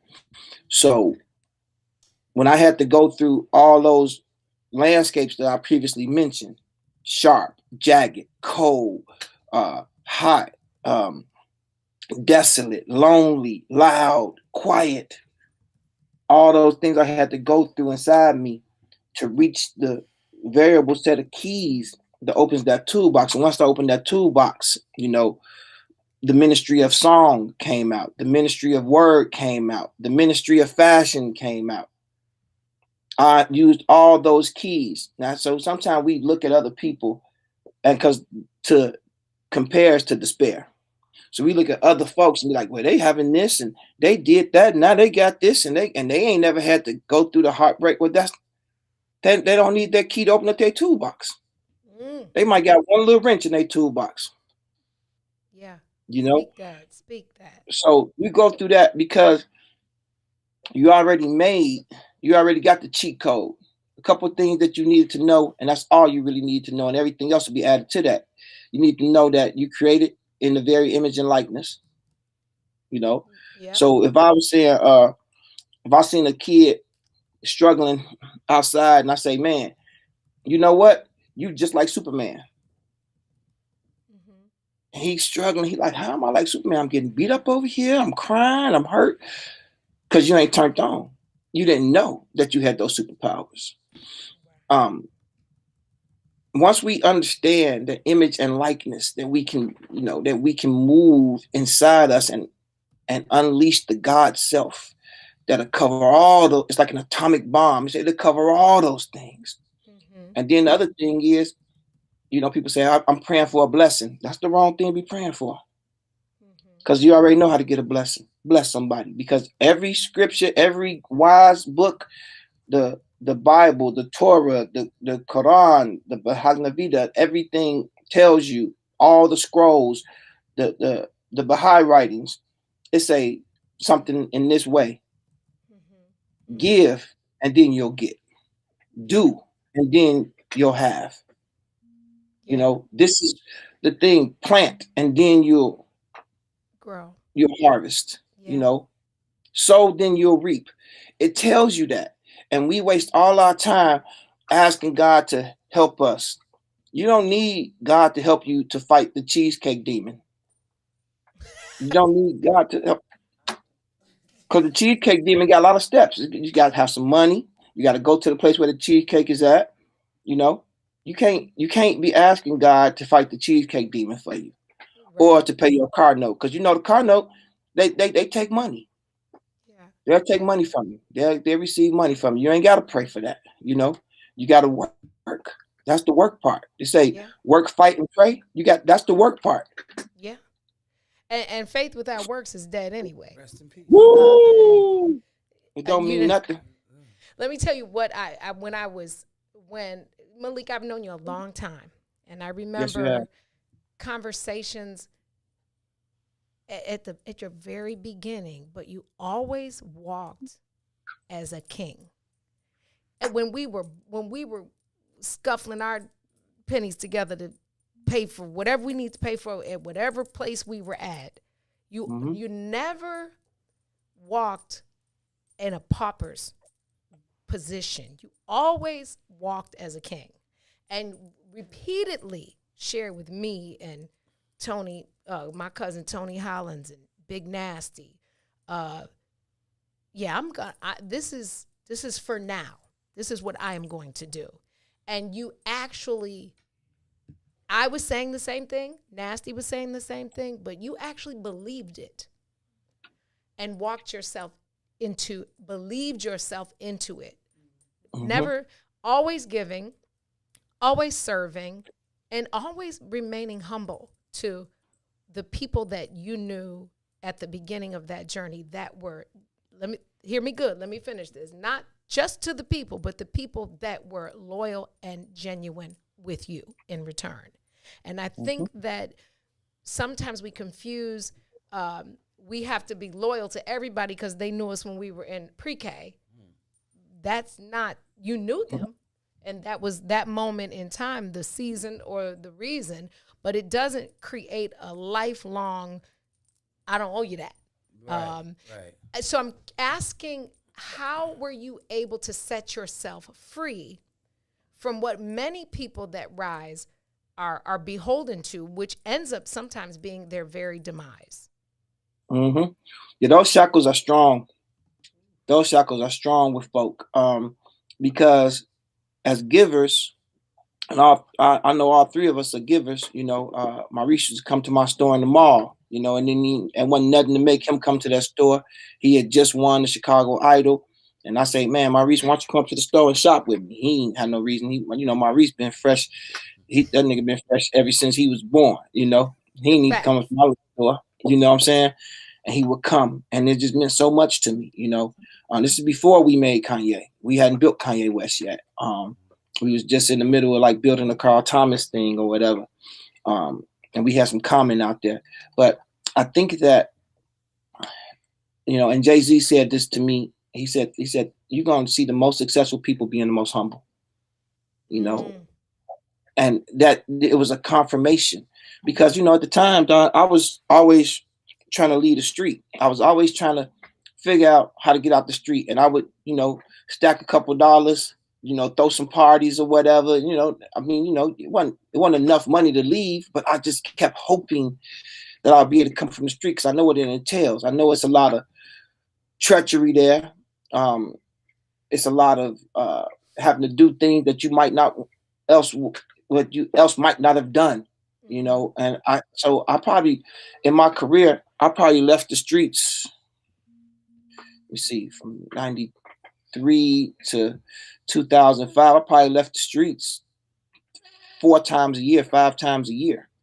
And kept trying to leave, and then kept having to go back.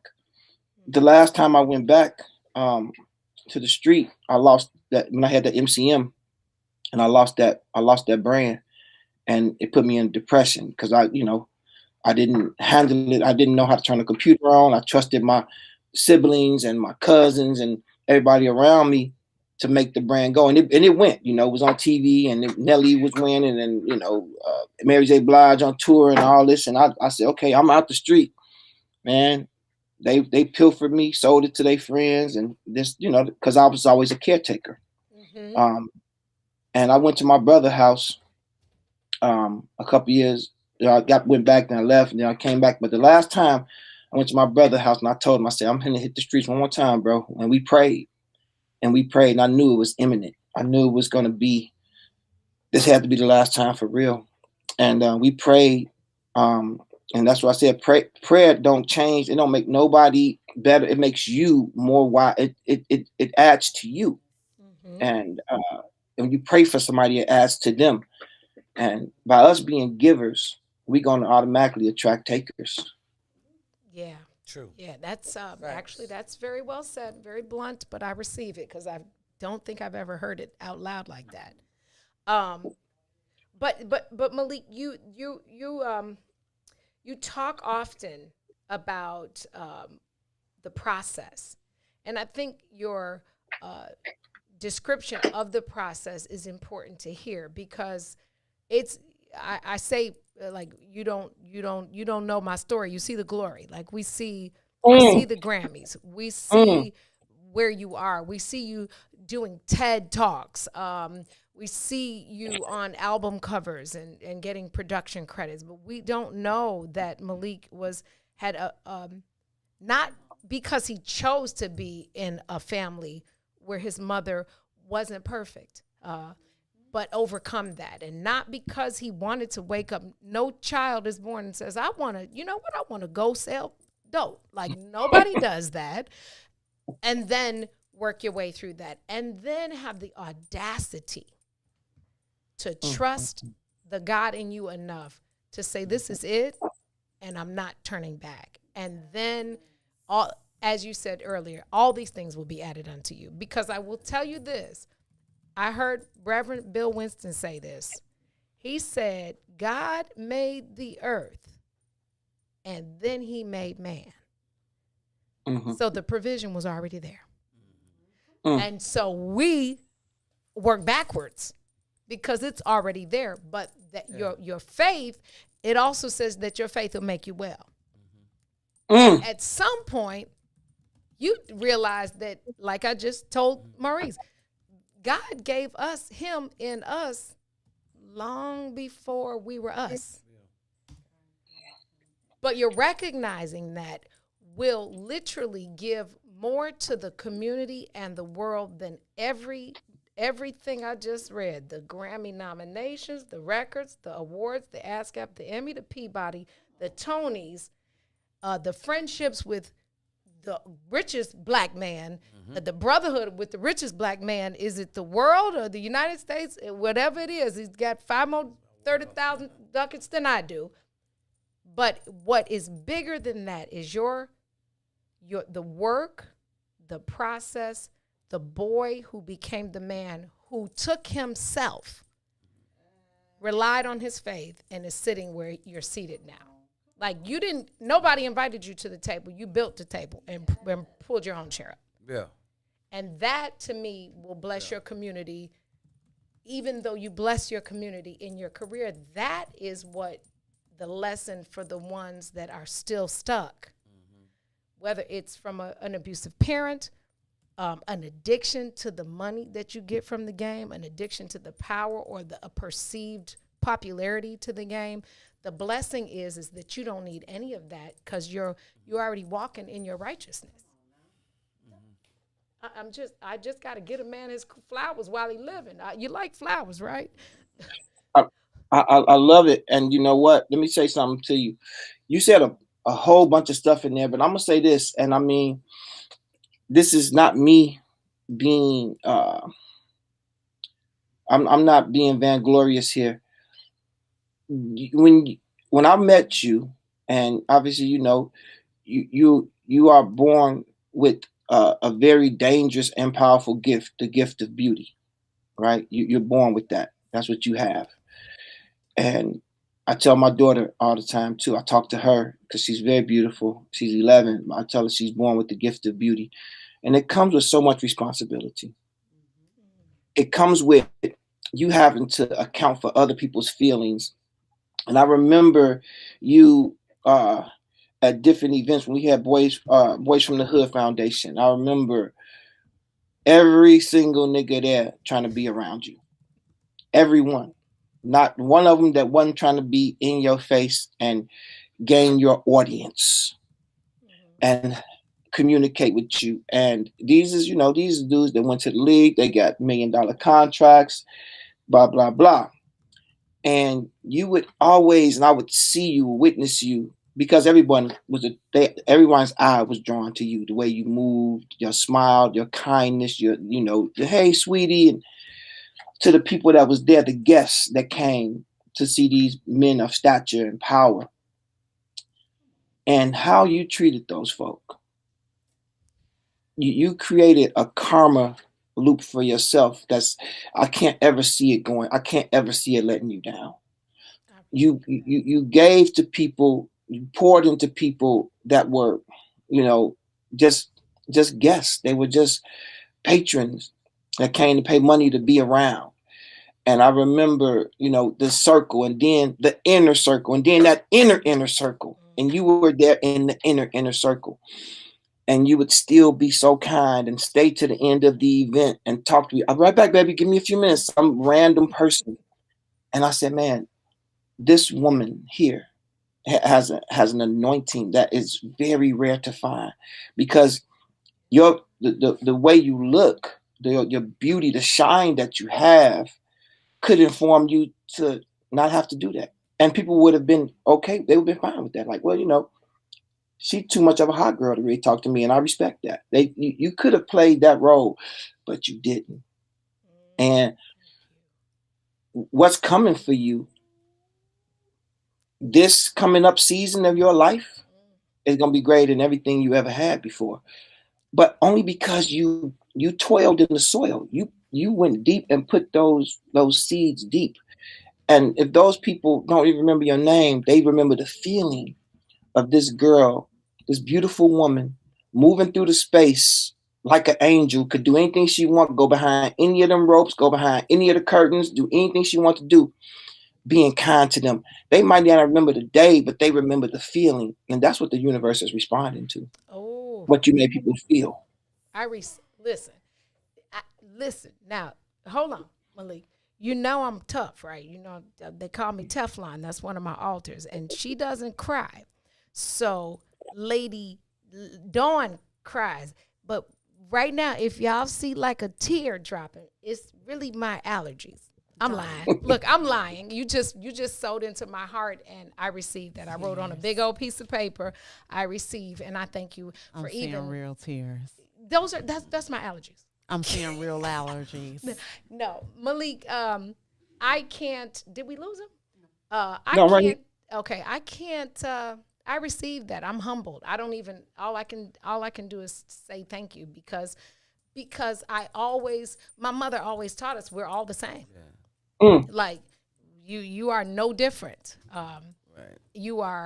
We are all equal. We're all born on a level playing field, and it's the lessons that we make life happen. And so I never saw you not as, you've been gifted before you even knew it. Totally. And I always saw that. I always saw your energy and your tenacity.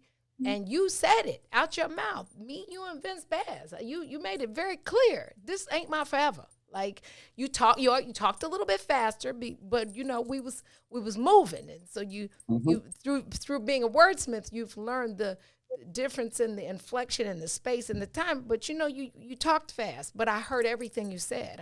We knew we were in the same space. I just happened to be a girl, and watching you grow and sow and grow and sow and grow and sow has been an absolute joy, being from Chicago and having known you and knowing that you're still the same person with all of these initials and accolades behind you. I have to be honest. When I said to Africa, shouts out to our sister Africa Porter, I said, I need to get in touch with Malik, because I haven't seen Malik since Mike Tyson was in town and Malik and Mike came to the restaurant, right? Mm-hmm. And I got some funny pictures from that night. I will have to send them to you. Exactly. So when I talked to him last week and said you were coming on the show, he was like, when am I coming? I was like, as soon as y'all get up, y'all could have came on together. But I said, I haven't talked to him. And she said, okay. And then Africa sent me a text, and this is full transparency as a spoiled brat. She said, you have to call Miss Toy. And my neck I hit the corner neck. I said, I got to call what? What? Not what? I got to call somebody to talk to Malik? Okay. So in my feelings, I was full spoiled brat in my feelings. This was probably September of last year, October at the latest. And I'm like, see if I bet you I don't have to call. This is me. I'm all a full Chicago, right? I bet you I'm not calling. I got to do what? And then let me tell you what God did. He shrugged these shoulders down and he said, you now have to respect the process, right? It's not going to change the love you have for each other, but it's fair for him to have a process. And if you really his friend, you're going to stand down and follow the process. And I say that because First Lady is now, we're going to share her because now she's my little sister because I stole her from you in a telephone conversation yesterday. So I hope she's listening. But I'm grateful that you, for me, made me go through that process. It's a process. That's your life. This is your time. And it's fair for you to properly insulate yourself from everything so that you continue to do the work that has put you in the seat you're sitting in now. Absolutely. So, yeah. I'm gonna tell you why the process is there. And it's so funny how you look at it versus how I see it. The lens that you look at it through, and rightfully so, you Dawn, you know what I'm saying? And you made out of platinum, and that's how I'll always see you. You know, I'll always see you, that shining beacon, that creature that's just almost like not from this planet.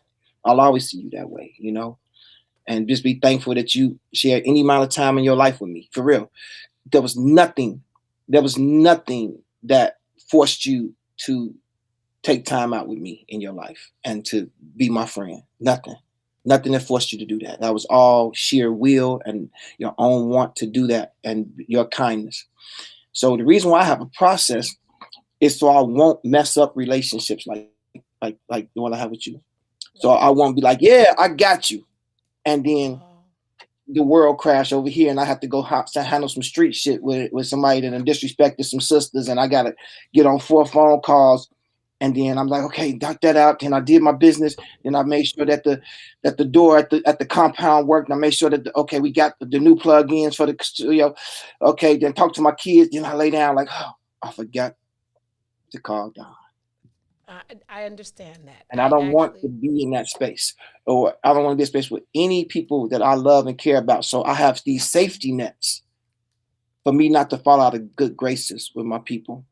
You know, and Toy and Africa are those safety nets for me, you know, and I'm super grateful that they exist and that I know they busy too, you know, but I don't want to miss the things that are super duper important to me for the things that are immediate for me. You know what? I received that. I didn't look at it like that, but that makes more sense in real life than anything I said. And so that's a lesson for all of us, right? Because we will over promise, and we'll because we are givers. And when you're a giver, you will overpower, you will overpromise, and you will mess around and lose some friendships. Malik B, I know that we only have like 12 minutes left because I'm going to push it. Since the boss pushes it, I'm going to push it a little bit. But I have to ask you about Bad Kids class. What is that? Man, I'm so proud of Bad Kids class. You know, us, we've been bad kids, you know, me, you, Vince, you said, you know, nasty. We've been rule breakers. We was like, nah, we're going to just do this, you know. That makes sense. What if we just go the extra mile? And, you know, there's never any traffic on the extra mile. Right. So we go the extra mile, we do something crazy, you know, and people like, and it works. You remember when I was doing my big birthday parties? Nobody gave us permission to be like, let's fill up the House of Blues, you know, let's fill up the Click or E2 or was North Beach Club, or nobody gave us permission to do that. We just did it. Right. And in the industry I'm in, because I've had so much success and been able to, you know, one of my biggest accomplishments is being able to write on Lemonade for Beyonce and on 444 with Jay-Z. I'm the only producer and artist that was on both those albums. And then I toured with Jay-Z on 444, which was amazing. Biggest tour of my life, you know, standing ovations, you know, 20,000 people a night. And it feels to me almost, it's not even surreal. It feels like walking and existing and living inside of a fantasy that is bigger than my own fantasy, right? Sure. So the accomplishments, they pale in comparison to the experiences. They pale in comparison to the experiences. And Bad Kids class, I want to share those experiences, not the accomplishments. I can't share the accomplishments with people that are coming into the industry and still waiting for their big thing. And I tell people all the time, I was like, my daddy is 70 years old, but he could write it. If he could let go of the things in his mind, he could write a hit song tomorrow morning and get that hit song and give that to Lil Uzi. You know what I'm saying? Because it's there for you, but who's only person that's blocking you is yourself. So be a bad kid. Break those rules. Break those age rules. Break that I did this already. It's past my time. Any of those are false rules. Those rules don't keep nobody safe. Like the rules that keep you safe is like stop at a red light, go at the green light, merge to the left, use a turn signal. Those rules are important to keep you safe. Yeah. They can be bent a little bit, whatever. But the rules of age or size or gender or, place or proximity or, I only do gospel music or, I'm a jazz singer. I can't do rap. That's all false. Those rules don't exist. Those are self-imposed punishments you give yourself that you think because it didn't happen for you, 10 years ago or 20 or 30 years ago, whatever construct you done put in your mind, whatever lie you done told yourself, whatever you done allowed the devil to plant in your mind, coming from the pits of hell and controlling you with your own thoughts. It's a travesty. And it happens to too many really great creative people, too many people with so much to give, So I got folks in my class. I got a guy that is coming to my class 60 years old. I got guys that did 12 years, 13 years in the penitentiary that's coming out being writers, 50 years old, 30 something years old, that's in my class writing hit music. I like that. I like the right name now. too. When I got 19-year-old kids coming in, writing hit music in the same room. You understand? Because those rules was false anyway. Those limits were self-imposed. Anyway. Those were self-imposed. Yeah, based on, like you mentioned earlier, we were looking at other people, assuming something that wasn't, but holding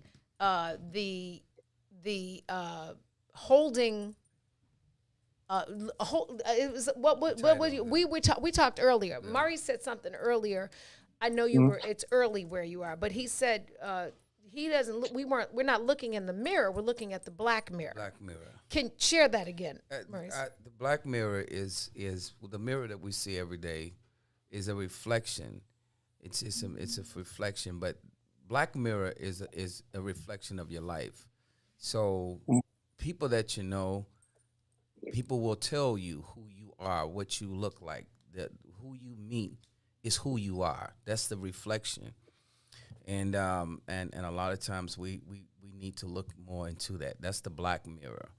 It gives you. So why are they there? Like this is you all are me. You are the reflection of me. Whether you know what I'm saying. And this is the mirror that's real. The mirror that you see every day. You're gonna stand there until you fix what you see, and it tells you, that's enough. But this is the real mirror. It tells you who you are. Yeah. I call it the black mirror. Y'all Chicago together. Malik, you've been holding. Is that a guitar that you've been holding? Yeah, I use the guitar as a percussive instrument to write my songs on.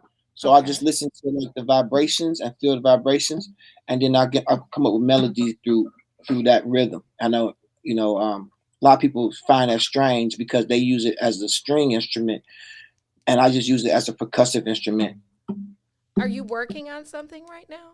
Yeah, I'm in the studio right now. Okay. I'm working on a few things. That's what Bad Kids Camp is. We're a writing camp. So people send me information about their albums, and then we write songs for them. So and where would they sign up to do that? How would somebody become a member of that? Yeah, it's Bad Kids Class with a K. Class with a K. badkidsclass.com. Okay. How can somebody become an employer of that? An employee. An employee. That's nephew Ron. Because I'm a writer.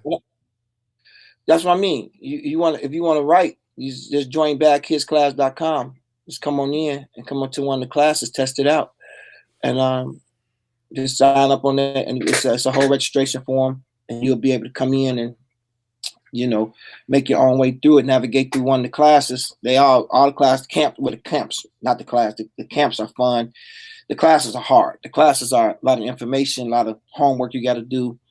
But the camps are wonderful. The camps are just, you right there with a bunch of intelligent, incredible, gifted songwriters, and everybody's writing music. It is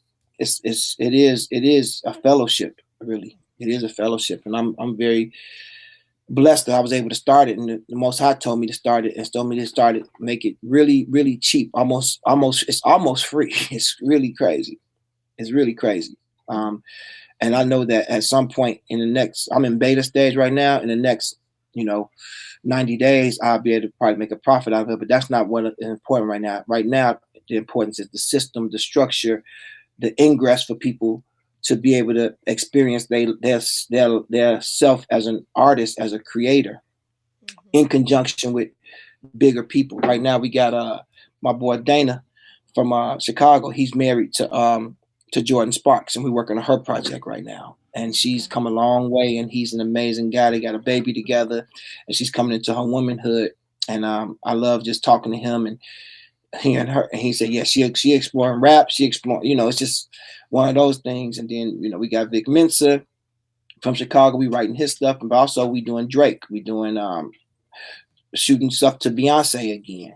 I haven't done a song with her in 3-4 years or something like that. So shooting her more songs, and just in that space, Malik, Young Thug.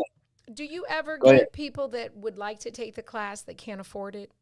Are there youngins or people There's a that friends were and formerly family. incarcerated that can't afford it? Because I would like to sow into them and you, and I will afford it for some of them. Yeah, the classes, the camps are, I think they're $5. No, I think they're $1.99. Okay. $1.99 registration fee for a one-off camp. Okay, so how about offline? I talked to Toy and you, and I just do a blanket amount, and you guys distribute it however you see necessary. Just make certain you tag Milhouse Charities on it, because I believe this might have been the purpose for the call, because if we can sponsor somebody that can be a contribution to the community, in whatever that looks like, and then y'all just let me know who the recipient of that gift is. And we can just create a cycle of scholarships from our nonprofit to Dance Kids class. Yeah, that's amazing. I do a friends and family too, so I give away a bunch of them at the top of the month, and they go in like 20 minutes. They're gone. I give away those spaces. I bet, because you got a million cousins. You never knew now. Right.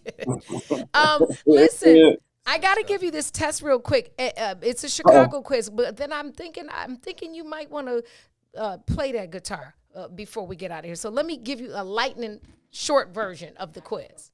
And Africa is actually on the show right after. Is that today? The green side of things? I would say greener, but it's green. With Sadiq and Africa next. Malik, do you put salt or pepper on your grits? Pepper, not salt. Do you wear sneakers or gym shoes? Gym shoes. Ketchup or mustard on your hot dog? Gotta go mustard. Mustard on everything. Soda or pop? Which do you drink? I ain't never had a soda in my life. Only pop. Give me one of them pops. You drive on the freeway or the expressway? Expressway. Come on now. Do you shop at Jewel's or Jewel? There's a Jewel too? I can't. Did you go to kindergarten or kindergarten? Come on now. Kindergarten. You eat gyros or gyros? Come on now. You see that big G right there? And one last question. Two. How many pennies make a dime? How many pennies make a dime? Yes. 10 of them. 10, right? TIN. No, 10. Chicago. Look, and what's the song? What's your song? What's your song that makes you do what I do when y'all know all my songs? Like that night, me, you, and Mike stayed till the next morning Jesus playing Christ. Sonos in the club dancing. What's the song for you? I think for me, every time it gets my soul moving, Mm-hmm. it's Let's Stay Together. Which one? That's the one. Let's Stay Together. Al Green. Okay. I like That's that. I like perseverance. that. All those spirits of perseverance, going through things. Whew, that's what moved me. I like that. I'll take that. I know old school nephew Ryan will too. Malik, I'm going to have you back when you come home in person. Ooh, I got to do that. I didn't want to ask you to get up way too early, so that's why I limited our visit. But truly, I could have talked to you and Maurice till next week, and we could have done episode 1, 2 through 10. But can you, before we have to get out of here, can you give me 2 minutes on that percussion instrument? I guess I could do a poem and. Okay. Sure. Oh, I have no pick. Oh, I don't have a pick. I don't have a pick. I don't have a pick. Have mercy, Lord. He said.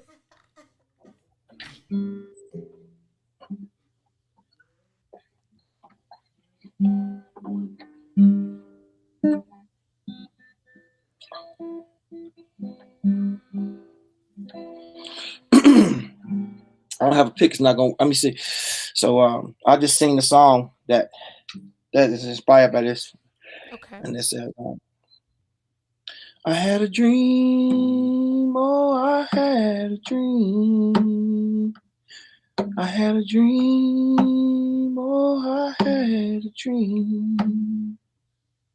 I dreamed that Jesus came again, just like she said she would, in a Cadillac on rims, with candy painted wood to set me free. Oh, to set me free. Police rolled up on Kid. Kid said I don't do pig. A weapon just appeared. Then the child, he disappeared. Don't set him free. Don't you set him free. See, I was parking lot pimping, going off the juice and gin. Then a bit of me slipped in, but she didn't keep the twins. Then she set them free. Lord, did she set them free? Now I done lost some friends, and I done paid the toll for my sins. So when this road does end, I'll set my soul to the wind and I'll be free. That's when I'll be free.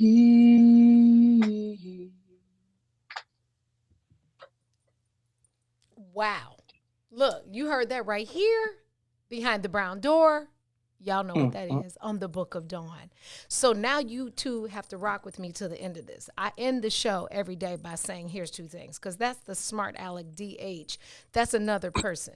Teflon is one Dawn. DH is a Dawn. Then there's Dawn. Then there's Lady Milhouse. There's a lot of Dawns, right? But here's 2 things. Always thank God. Wait. I got it on camera. I got him on recorded that he's coming back and he's going to come sit in with us. Okay, right, because I have to put that on. I'll send that request early because I want to make certain that I do it orderly because I understand the order and the process now. Happy early birthday before we get out of here. I know you have an April 4th birthday. Yes, Happy ma'am. early Earth Day. And then if you could send me or have the ladies send me something about the poetry book so that I can make sure that we promote it and I can purchase it as well. That is, yes, ma'am. Is it out or coming out? It'll be out. It'll be out the 5th, Monday morning, day after my birthday. Okay. I will be the first person to order it, and then we'll make sure that our viewers order it. Let me tell y'all 2 things before I get out of here. And first of all, thank you, brother. Thank you, Malik, for sharing your story, your love, your fight, your birth, the labor that has become a refined process now. I appreciate y'all and I love you. I wish nothing but greatness, continue greatness for both of you. Here's 2 things. Always thank God for protecting you from the things you aren't even aware of. Let that sit on you. Because there's a whole lot of going on you don't even know about. Not what you see. Always thank God for protecting you from the things that you aren't even aware of. And I got another thing. This is a good one. This is a Dawn thing. This is a young Dawn. Just because you are solid doesn't mean you'll be liked, loved, or respected by all people. The same way it irritates you to see some sucker shit, it also irritates suckers to see some solid shit. That's the Book of Dawn. I just had to say some cuss words before I left. Oh, you done went there. You done went there, little mama. Hey, you know I'm the one you can call, right? Yeah. I sees you on that one.